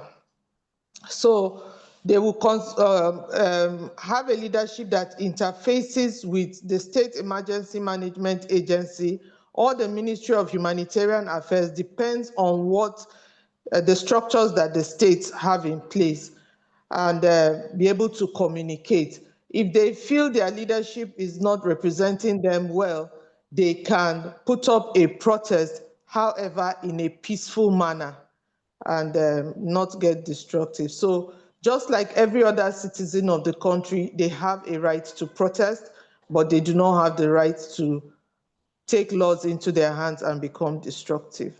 Thank you. Thank you very much, Beatrice Shomke, for the robust contribution. Abu James Andakula, can you mention 5 NGOs in emergency and humanitarian service? And can you tell me one of their roles, each or 2 roles? Abu James, can you mention 5 NGOs, 5 non-governmental organizations in, can you tell me, emergency and humanitarian affairs, and maybe one of their function each? Abu James Andakula. This is a kind of question you'll be expecting. It's part of revision. We are revising. Very soon we'll be getting to an end, and I will give rooms for you to ask your questions, and we call it a day. It will be except where you have to email or get me. Otherwise, this will be our last class, and we're getting to an end. Abu, over to you. Abu Andakula James. Okay, your best name. Can you mention 5 NGOs and their respective roles? You can be able to tell us a few of their roles they are expected to do. Your best name. Game Gagwaka, over to you. We don't want to waste much time on that. Can you bear them? You can be able to bear some people in this class. Who is going to bear Boss Gwaka, going to bear Sunan? Hello, sir. So we have the Red Cross, the Red Cross, who are responsible for protection of human life. We have the Mercy Corps, responsible for conflict management. Yes, sir. Okay. We also have the Habitat for Humanity, responsible for less expensive housing, affordable housing. Let me put it that way. And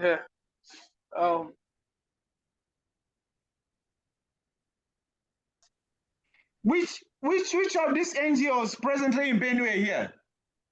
That is happening now. That's whose functions are in Benue here now?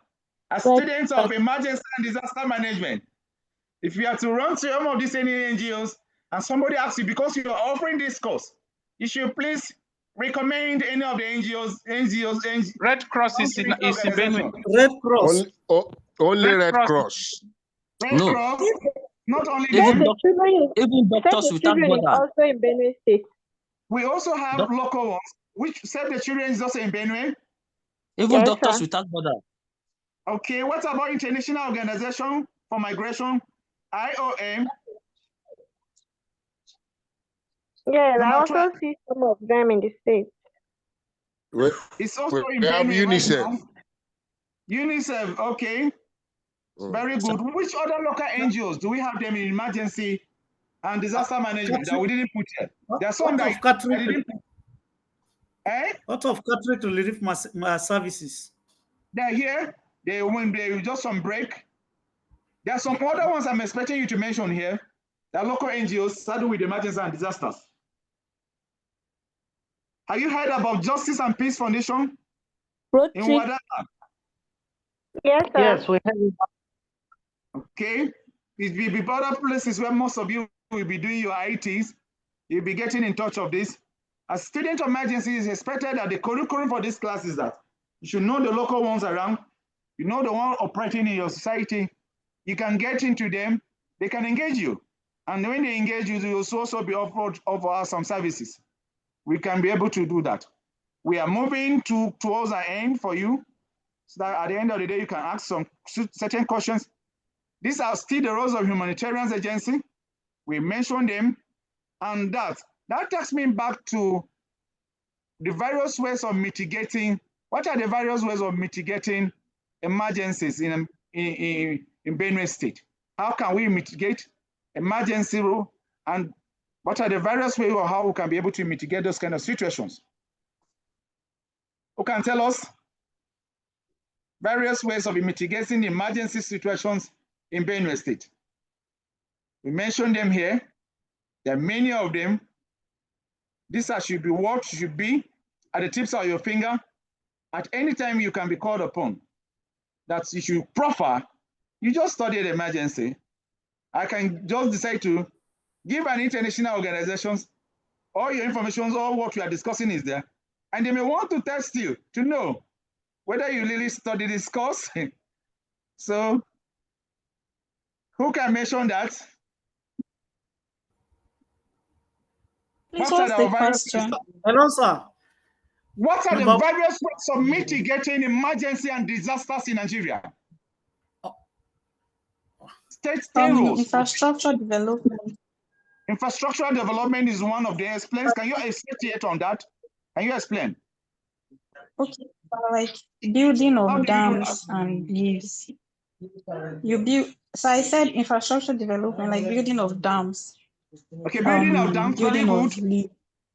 Yes, building of levees too, and also good. We spoke about issues yesterday. Dredging of River Benue, yes, sir. building of buffer dams, disaster mitigation measure. We mentioned them here. As well, building of infrastructure. That's one of them. That is number 6 that you are mentioning here. What are other ones? There are many of them. We should be able to. Having fire extinguishers in our house. By now, you should be thinking disaster, sleeping disaster, and then be dining and launching these emergency and disasters. That's what should be now. You are ambassadors now. When I stay with my wife, we are in offices, they know that we should pick calls anytime. Emergency can be 2 a.m., 3 a.m., it can be tomorrow. Okay? You were saying something? By creating awareness. I said education and awareness. By creating awareness? Yes. That's very good. Yes, sir. Educating the people on disaster management, adhering to building code, standards of building.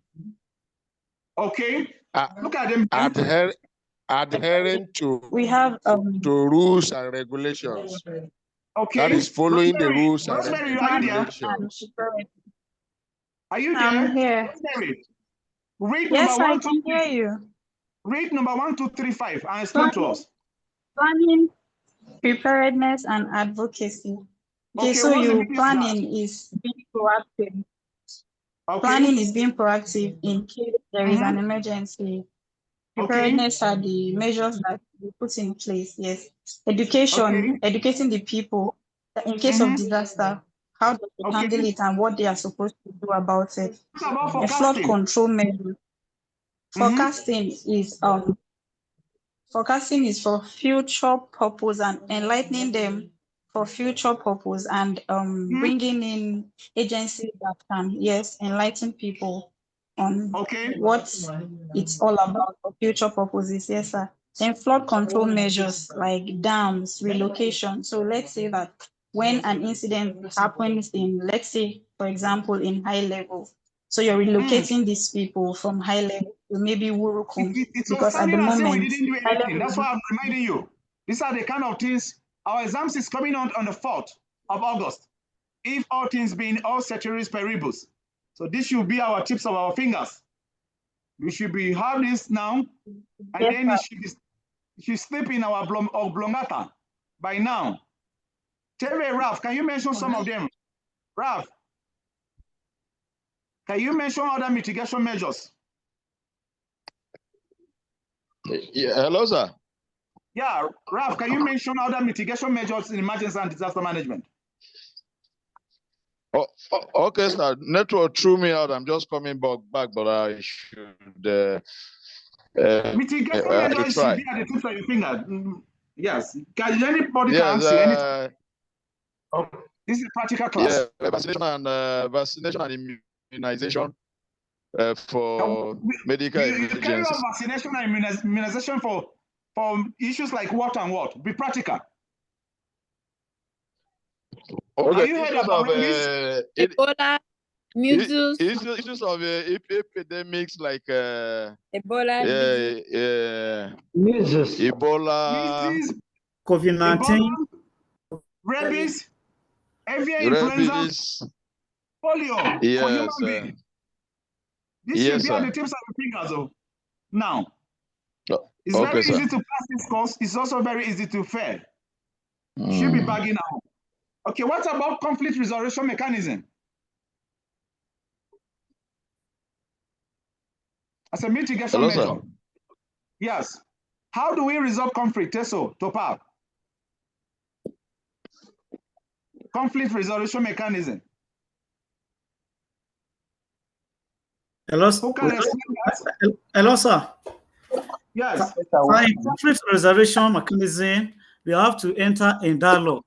Make sure the securities are there tight, the sovereigns that are. It was this class we mentioned. We even mentioned the novelty match. You can organize novelty football match or sporting event, gather the people, and use alternative dispute resolution mechanism. We come to the end of this class. We don't give room for you to ask questions. If you have any question to ask or any comments, any subtraction, so that we can be able to round up, and this will be our final class. After this class, the only place you will see me, maybe your assignment will see me in your email, and maybe you will meet on the exam date, and all of that. If you have anything, my number is there. Yeah, Sunen. Sunen, okay, after you work game, Sunen, what's your question? Thank you very much, sir. Before I ask my question, I also want to add to what you say about conflict resolution method. Like the most celebrated festival now around us is the Keishashwa, which actually the concept came from conflict resolution. It was when priests went to resolve conflict between warring villages. He said they should prepare that meal, prepare it in Keishashwa.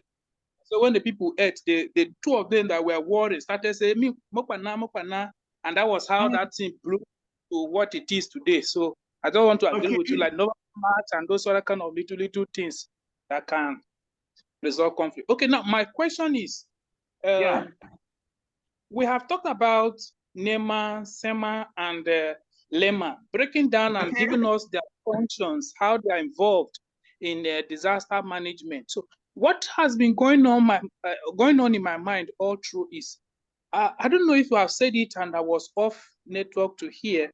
I was paying attention to understand to what level of severity can we say a disaster has become a corporate concern, could it be at the level of an individual? And if it's at the level of an individual, is it of what magnitude can we say is a disaster that is now of corporate concern? Or any disaster that happens, we can just say maybe because it's small, the local government should handle it.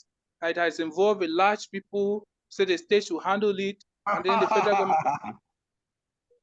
Who can answer that? We did that in the class here. Who can answer that? Discussion is very clear.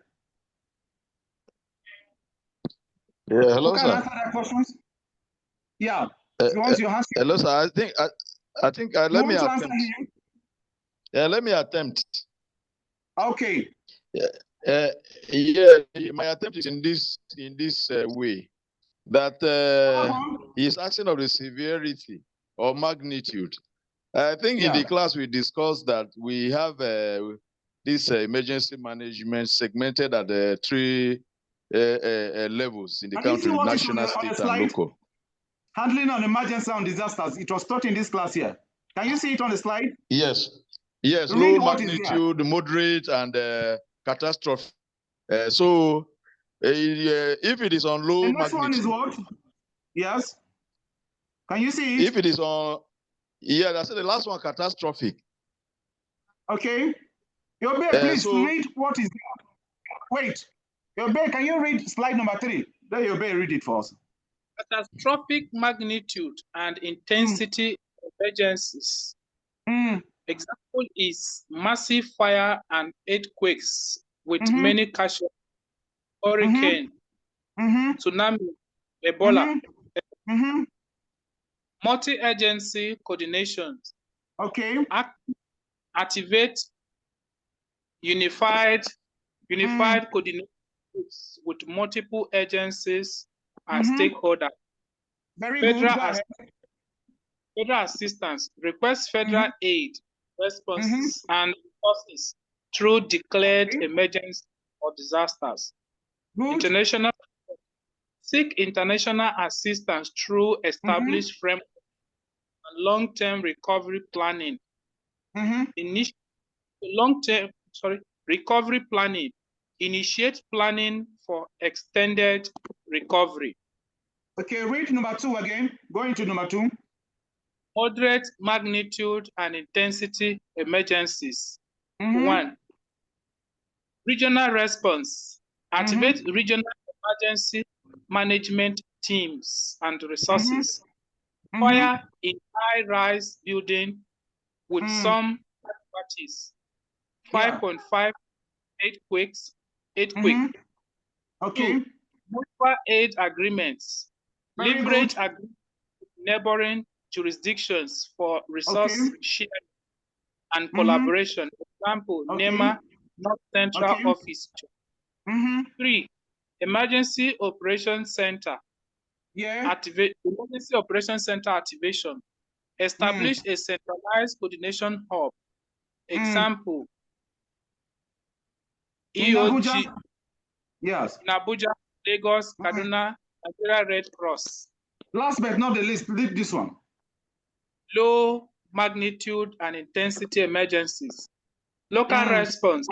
Utilize local resources such as fire departments, ambulance services, community emergency response teams. Example is small fire in a building with no casualty. Car accident, no casualty. Incident command system. Implement a standardized management structure to coordinate response efforts. Community evacuation drills. Conduct regular drills to prepare residents for potential emergencies. All right. I think this solves my problem, sir.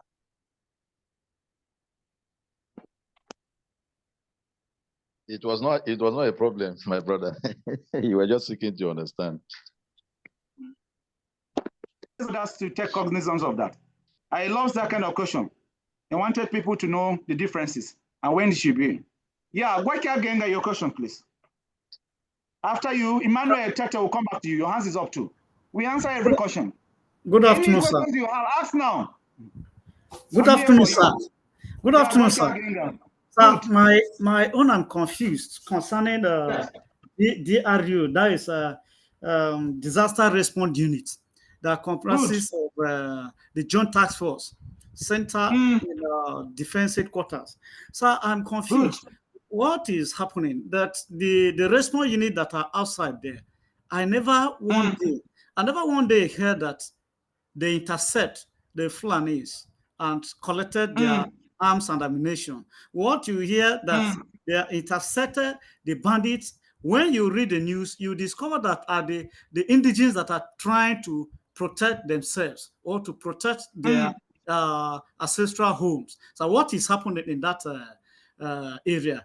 My second question goes to, you get mention of you got mention of religions this thing organizations in assisting the disaster management. So this, and again, I'm still going to ask, this war that I'll put it war that is going on, is it not a religious war? Thank you, sir. These are my questions. Thank you very much. Thank you very much for that very good question. Who can answer that? It's a very interesting question. These are the kind of questions we want. Who will answer that? Who can attempt that? There are some aspects we do this, what we call political aspect of emergency management and disasters. The politics of emergency and disasters. Icheme, make an attempt. I'm going to answer, but I want to hear your opinion. These are kind of the questions we want. If I'm giving marks for question, I will give you. Sir. It's okay, give sir. you A for that question. My brother. Go ahead. It's okay, sir. First of all, let me start with the last question. Rather, he said, "Is it not a religious war that is going on?" Well, I don't think it's a religious war. That's number one. For the fact that some Fulani militias are terrorizing Nigeria today does not mean that every Fulani man out there is in support of what they are doing. They are not in support of what they are doing. They are human beings like us. Even though I will know there are so many bad eggs among them who are bent carelessly, not thinking about human life. It is not a good one. And second, I'm not accusing Nigerian government, but I want to draw you back to a statement made by one perspective and continue within more than 72 hours, knowing that the government hands is in it. Alive. I am saying, I said in this class, Enugu state government, a governor, a serving governor, putting a call across to the president, and the aid of the president hold that call, withheld that call for over 2 hours without letting the president know that, yes, the governor is calling for a rescue. And when the governor put their same call to the joint task force, who are saddled with the responsibility of protecting the territorial, the man said, call the presidency for them to give them a signal before they can move. And the Fulani went ahead to the society, to the community, and massacred people, killed people in that community in Enugu State. After they have killed, finished, and then the community trying to retaliate themselves, and you see the armies coming back to block the community from doing that. It shows that the lack of political will. It shows the lack of political will. We don't have the political will to end the crisis going on in Nigeria. If the president wants to end the crisis between the Fulani and herders in Nigeria, it will not take them 72 hours to handle. They know what to do, but they don't have the political will to handle it. That is why we are still facing it. Thank you. Thank you very much. Ralph, you want to say something brief? I want to answer that so that we can move ahead. Is it you want to answer? You want a question? Mine was an observation and a question. Because we want to take different from one by one, and then we'll answer all of that. Yeah, different from the topic. From what we are currently saying. But I want to know. We'll come back to you. We'll come back to you. Just hold on. Jiba. Okay, sir. You want to ask a question or you want to answer? Answer. Okay, answer. Go ahead.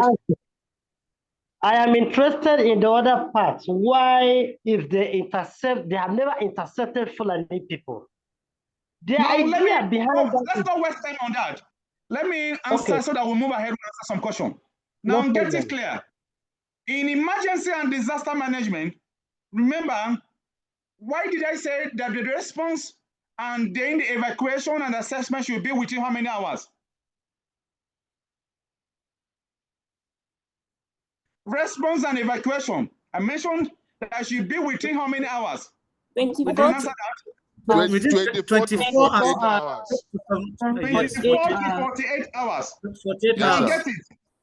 The answer to what he has asked is that if any injustice, any unprovoked attack, any genocidal attack, any terrorism, act of terrorism, any kidnapping, if within 24 hours to 8 to 48 hours, and then the accomplices are not apprehended, there is no answer, government is silent about it, government has a hands on it.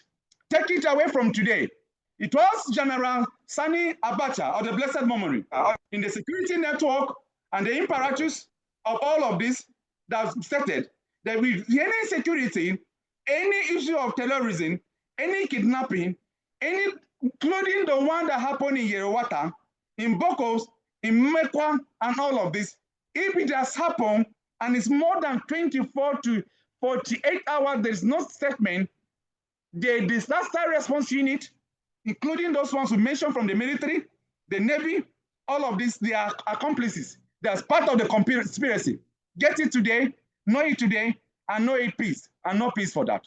Thank you very much. Captain Emmanuel, let's hear your question. Sir, my question is, when we talked about the challenges of disasters in Benue, there was something very, very important we forgot to mention. Please mention it. Which was lack of quality education. Because I had an encounter with a guy yesterday who is presently displaced from what they call, this village they call, what's the name? We marry that. You talk about education and awareness, very important. But what we simply do is that check the point we mentioned here. We mentioned the issue of exacerbating poverty. We went down to talk about the SDG. We will break it down into the education. We'll talk about the literacy level. We'll talk about in disaster management, education is a leverage, but it's not a fundamental, it's just to help us to manage ourselves. I was in China, in Taiwan, in 2023, and I did a study tour of about 5 countries, including Hong Kong, including Japan. Disaster management can be handled in the villages. In fact, in the villages, it's handled by even our parents and guardians. They don't speak English. It is done in their local dialect. I have to be in Kainan, from Kainan to Amping, for me to be able to study for about 4 or 5 days with some other resources and academics. We have to learn how to ping, twin, and one in China for able to communicate with these people. Education is just an added advantage. In disaster management, it is rooted in such a way that even in your village, in your community, that the standard now, locally and globally now, is that you make sure you teach people in their own languages everything and use what we call the traditional education and not just the core NUC and all of this. In fact, even their telephone will be in their languages, their gadget, as we're having these lectures now, in their languages and all of that. Now, when we talk about the formal education, that becomes a choice and it's not never a hindrance. That is where we are going. Jennifer Jato, your question, please. Noted, sir. Jennifer Jato. Yeah. We are getting to an end. This is our last lectures. We are taking our last lectures. Hello. We are now going to have the afternoon section. This is where we are going to stop. For those of you that cannot ask questions now, my email is there. My phone number is there. As long as issue containing or pertaining disaster management, I check them 247. It is such that as a person involved in emergency and disasters, even when I'm sleeping, if it is the issue of emergency and disasters, my phone, as part of emergency and disasters, is that, let me inform you that we don't switch off our phone in the night. We don't. No matter how it happens, my phone is at 247. They will be emergency and disasters. And if it's emergency and disasters, we pick it. We make sure we try one of the safety rules also that you always try to charge your phone. We may be looking for Jato, we may be looking for Pine at any point in time to assist in emergency and disasters. So one of the safety rules is also always try to get your gadget, charge them, and also have small amount of money in your phone. So that when you charge it, you have to call Dr. Terra now, there's no money in. At least you should have what they call flashing credit, that you can pass information. That will Jennifer your questions. Yes, sir. So you mentioned something about IDPs protesting, peaceful protest when their needs are not being met. So my question is, who is in charge of educating them about their rights and who is in charge of responding when they protest concerning negligence by those kept to take care of their needs? Okay, very good. We do that. You did that here yesterday. We were elaborate. Yesterday we spoke about functions of NEMA. We talk about the National Disaster Framework. We talk about functions of SEMA. We talk about LEMA. All that you have answered there, simply the answer is there. I'm seeing through to see whether I will navigate for you to see. The answer is very conspicuous for you to see. This is what we did yesterday. And when we did all of that, I don't know, I think to some extent you were a bit tired. But look at the roles of NEMA from where we are going. When we share with you, and when we share all of that, you'll be able to, it's a very small thing. Each collaborator has 1 or 2 roles to do in that kind of situation where we're able to. Now, let's go to look at the slide from where we are going. Look at the functions of LEMA. Go back and look at the functions of the SEMA, and look at the functions of NEMA, including how the road is meant, and you see all that are responsible. We mentioned it there yesterday. Just a reminder for you. Look at the role of local government, the federal government, and everything in the National Disaster Framework. Everything is there, including if the responsibility, if these people that have not done that, we went ahead yesterday to explain that they can be sued and be sued by those people at any point in level that can be you can be taken to court and then the justice. And if the Nigerian justice does not do about it, we mention it here in a very clear and crystal terms that if they are the local government, they don't do, because nowadays they are buying court, even at the Federal High Court. If you go to appeal court and judgment is being brought about, you go to Supreme Court. And in the Supreme Court, we have the International Court of Justice in The Hague. In the issue of disasters, that can be taken. And there are some NGOs, international NGOs, we mentioned them here, including the Transparency International. They are waiting for you with this kind of information to cash on. They will make a lot of hair money and they will dash you some chicken change. If you don't know how to do, you consult us and then we will do the needful for you. Anyway, for in this class, you will not pay. But when you meet me for outside, you'll be able to, you pay before you got some information. Thank you. Yeah, Beatrice Shomke. Hello, sir. Beatrice Shomke, your questions or contribution? Yes, sir. We're taking a question. We'll come back to you, Jennifer. Check okay, so very quickly. Yes, sir. Yeah, please go ahead. Okay, so there's also the principle or the approach of accountability, the concept of accountability to affected persons. Okay. Every organization responding to emergencies owes the affected person that responsibility of accountability. Quite unfortunately, in our society, when people are in positions of responsibility or authority, they feel they are above the law, and the people whom they serve are supposed to be serving become, at their mercy. But the concept of accountability to affected persons suggests that you let the people affected by this disaster know what their rights are under, even in their circumstances, and know the services that are available to them. And every organization lets them know the scope of their own intervention, and then the other agencies what they also do, so that if they come to your agency, you are able to provide within the limits of your scope, and then refer them to the other agency that would provide the services that are outside of your own scope. So all organizations need to bear in mind that they are accountable and should not Thank you very much for that.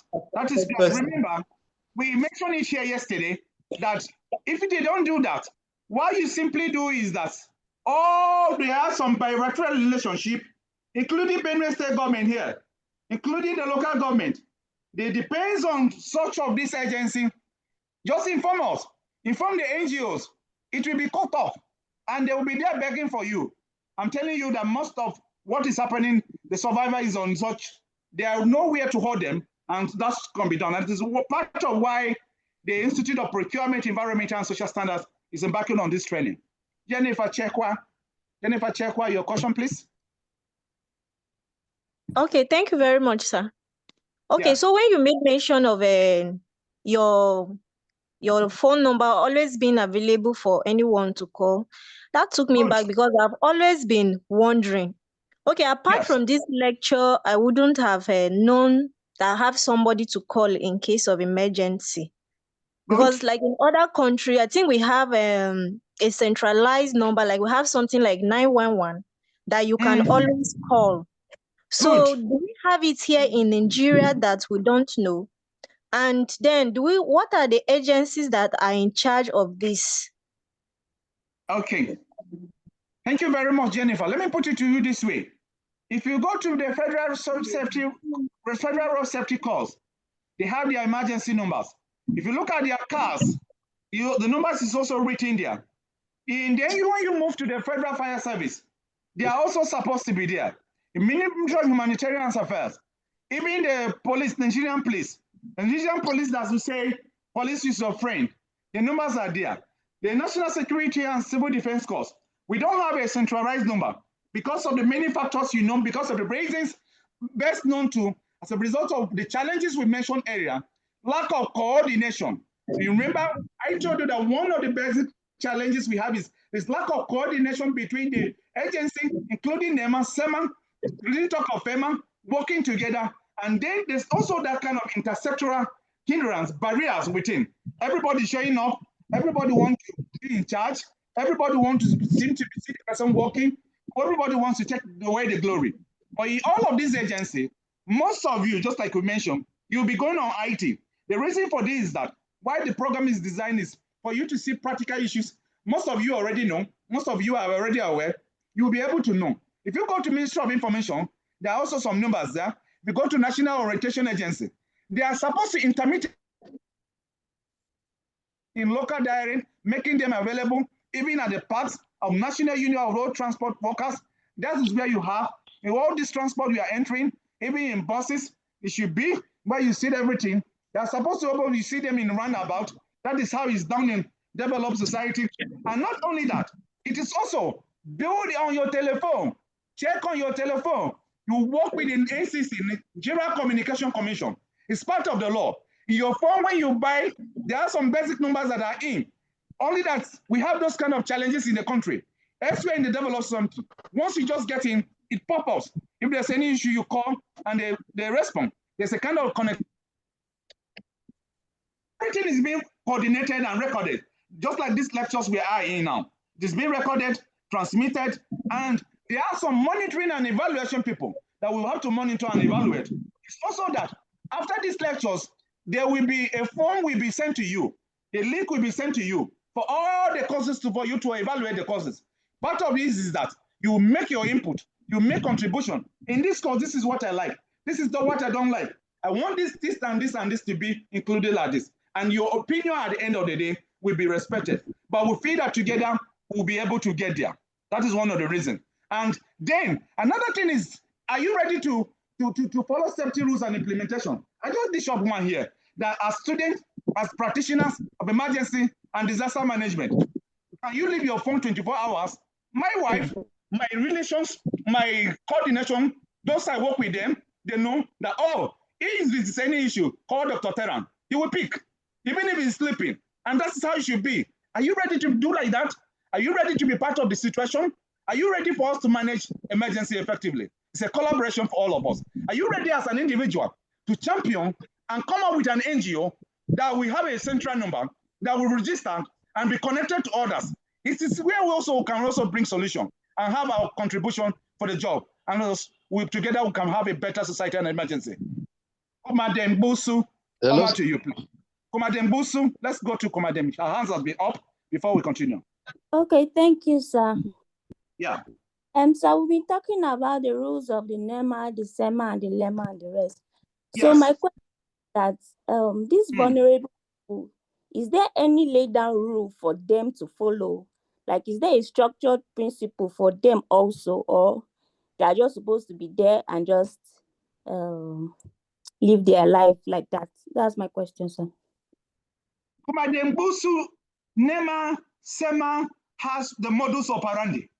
The modus operandi of NEMA, the rule of the game is backed by the Act of the Parliament. By the Act of the Parliament, we mean by the Constitution of the Federal Republic of Nigeria. They don't operate in an isolation.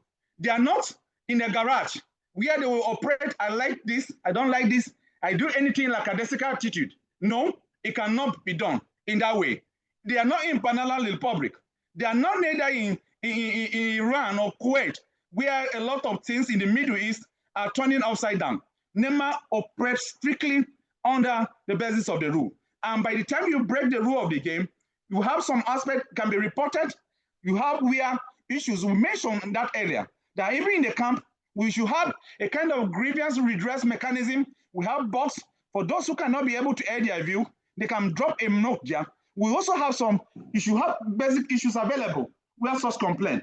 So just like we mentioned, where they are not performing their function, where they don't want to do their function, where they are just left like that, know that something is wrong.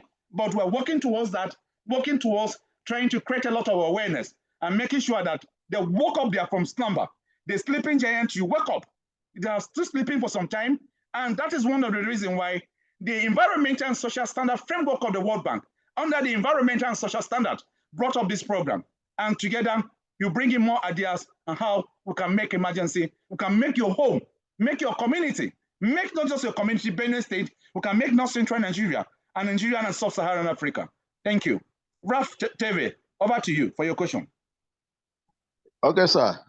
Sir, I want to also contribute a little to the question Jennifer Chekwe asked and come in the area where you talked about lack of coordination in emergency and disaster management. Yeah, for me, sometimes I sit and I look at these things as whether it's a deliberate, or not even whether, it's a deliberate attempt to frustrate the system because of the corruption and greed. Because when we talk of developed countries where they have centralized numbers, like 911, when you call them, if it is emergency that relates to fire, they now connect you to the fire, the department or the agency that is supposed to handle fire aspect. When you call them and it's emergency that relates to building collapse, in fact, they are the not ones just that when will you call them. When you call them, Raf Chave, the TV, it's disconnected, it is distracted. They have some digital tech. As you are calling them, they are calling you Raf TV Chokula. We can see that you are calling from high level Makodi. What is the matter? Yes, sir. They already have your locations. The cameras is connected to everything. Your data will pop up. Yes, sir. Once you have issues like BVM or NIN and everything. Yes, sir. Yes, sir. That's what I'm saying. That is what I'm saying. That when they ask what you are calling for, what can they do for you? Because if it is an emergency relating to fire, they will link you or connect you to a department that is supposed to handle the fire aspect. When it is building collapse, they do same. When it's flooding, they do same. But in our country, as a developing country, I look at it as a deliberate attempt. Because if we have this centralized number or numbers that could connect us or make the system work, there may be that may affect those in authority embezzling some of these funds, because they do this deliberately so that there will be no pressure on them. They will not be able to give attention to where it's needed, so that these monies will just be kept in the coffers, and at the end of the day, they will embezzle them. That is, to me, that is what I see. Because if we have a centralized number in Nigeria, we will have a lot of issues of emergency that they will always be called and they will always be attending to. But because road safety have their own number, fire service have their own number, it is very difficult for one to put a call to a centralized body that will begin to look at these issues that we have in relating to emergency. And lastly, what I wanted to observe and also ask was that, like, for example, in Makurdi, when you go around, there's a policy which I always frown at. People bring out refuse and dump on the streets. Dump on the streets. At the middle of the streets. Very good. At the middle of the streets. On road dividers. And for me, I feel when we are talking about emergencies and disasters, it's not only when it relates to flooding, fire, building, collapse, and all that. Those refuse that are being dumped on the middle of the road, the contents of those refuse, sometimes they are smelly, sometimes they are rotten on them, and sometimes they are I think that it's very, very hygienic if we are dumping refuse, and if this refuse from maybe the rots or the smell that are coming out from them happens to have a negative effect on the health of the people or the environment generally. Yes. To me, it's also a disaster. So my question is, Ralph, ask somebody this question. Ask yourself, I'm asking some of you, all of you here. Do you have a waste bin at home? Check yours within yourself, within your house. This one is not the state. Where did you drop your waste bin? Check in your house. For me, I drop it at home. Good.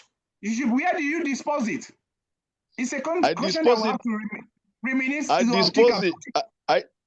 I dispose it, sir. It's not a question that you will answer. Just answer within yourselves. Okay, sir. Yeah, I burn mine.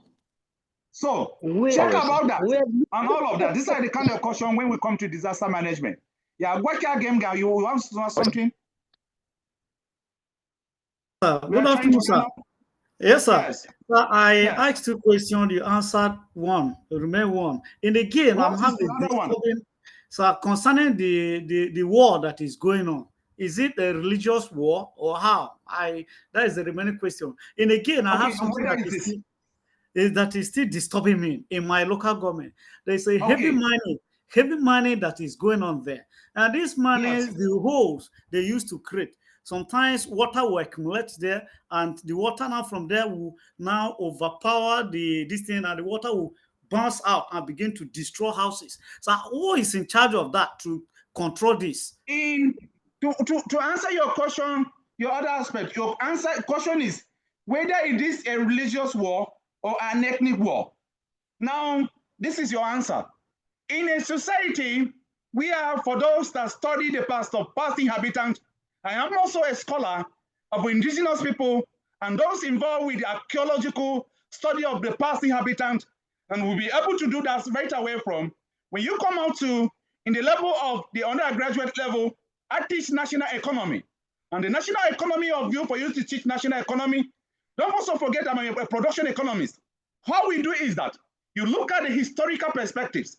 The historical perspectives writing away from the 15th century to 16th to 18th century, fast forward to 19th century, this one society evolves.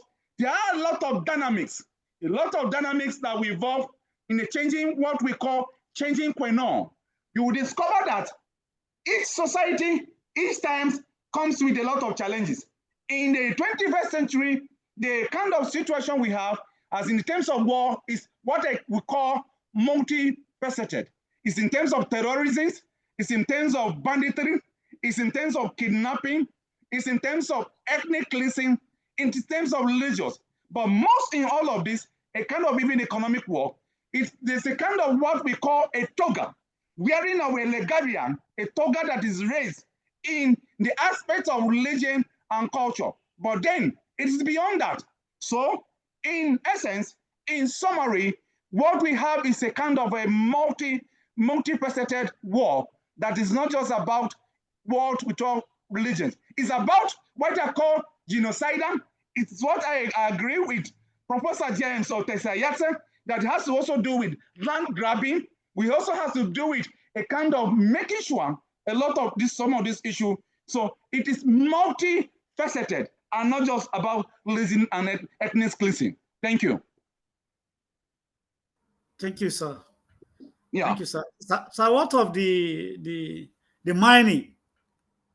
The mining situation is an evolving situation as well. It has to do with economy of the people. We are everybody, just like you have a lot of issue emanating. You have the, what do you call, the Yahoo, the 419s and all of this. People are looking for means to survive, whether by hook or by crook. By means of crook. It's about taking up resources and survival means and all of that. Yes, sir. So we will take 2 questions from now, we'll round up. On the rest the of mining you is... any questions, 2 questions remaining. If you have your questions, you forward it to us. That can be answered and all of it. We just have 2 questions to answer from now. Yeah, tell me, Ralph, is it question? There's a question in the chat group. No, just adding to what you said, that the mining is illegal. So it's not different from armed robbery. Yes, it's a kind of a criminal activities that is involved. You say there's a question in the chat box. Your question in the chat box. And the war is not religious, because even Muslims are being killed. It is not. It's multifaceted. I told you just. Even Muslims are being killed. Yeah. It's what you call multifaceted. Kumade, you say my question was directed to displaced and vulnerable people. If they have laid down structure, policy or rules and regulation, they also have to follow. They have laid down rules for the vulnerable people, and they have a kind of structures. It is very clear.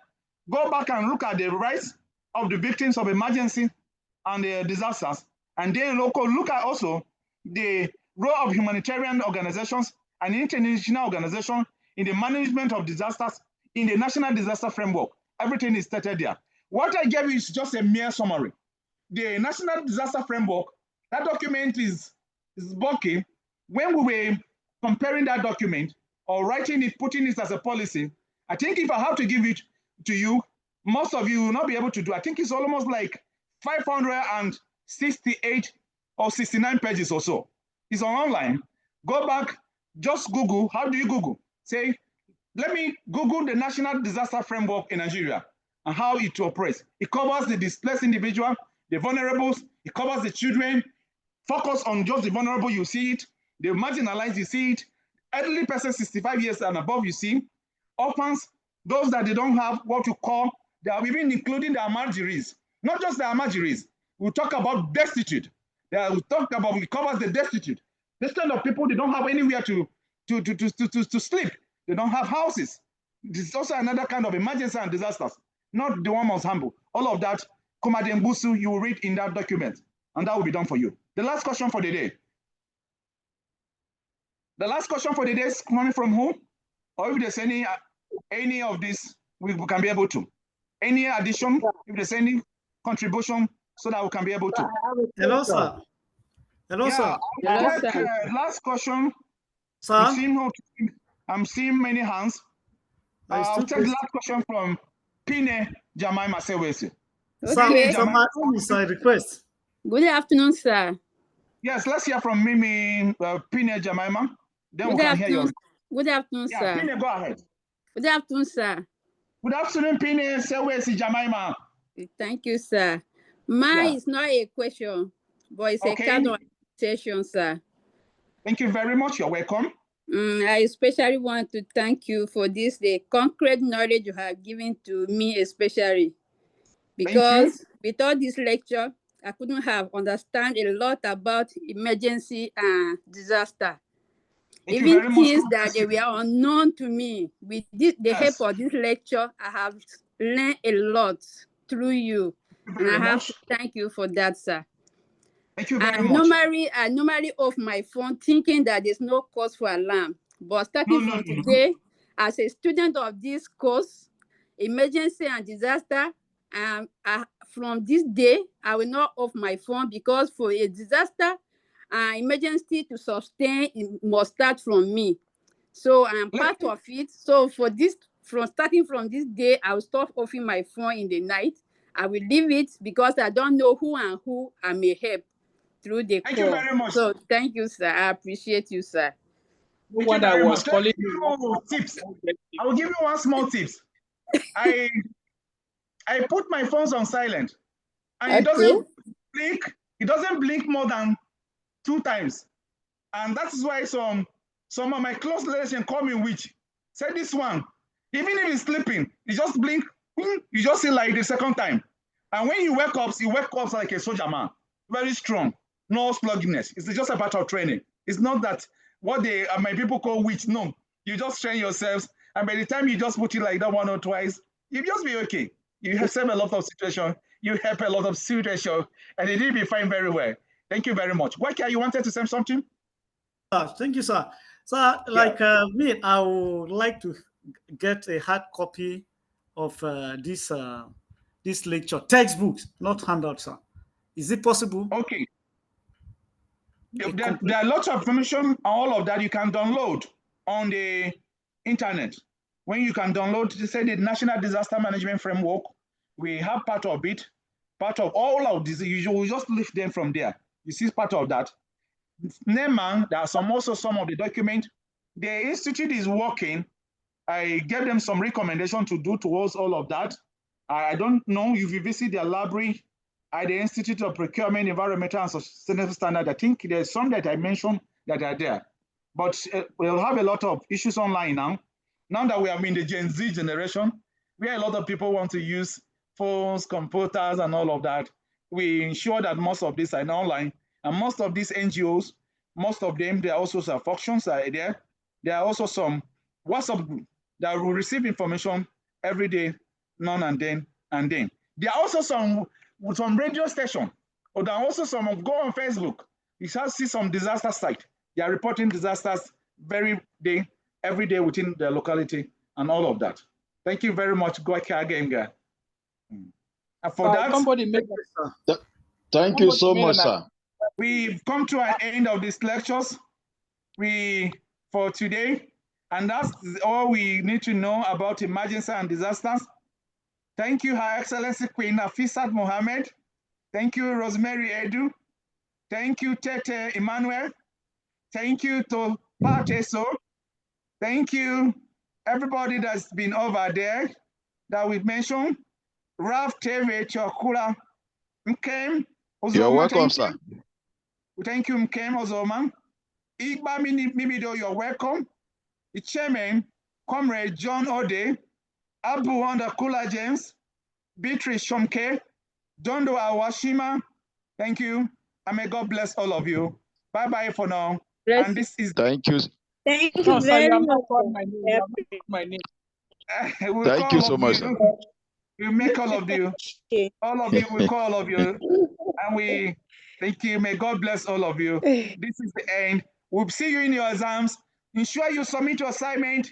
And the deadline is 30th of July, 2025. Bye-bye. Bye, Thank you so much, sir. Thank you very much. God bless your day, sir.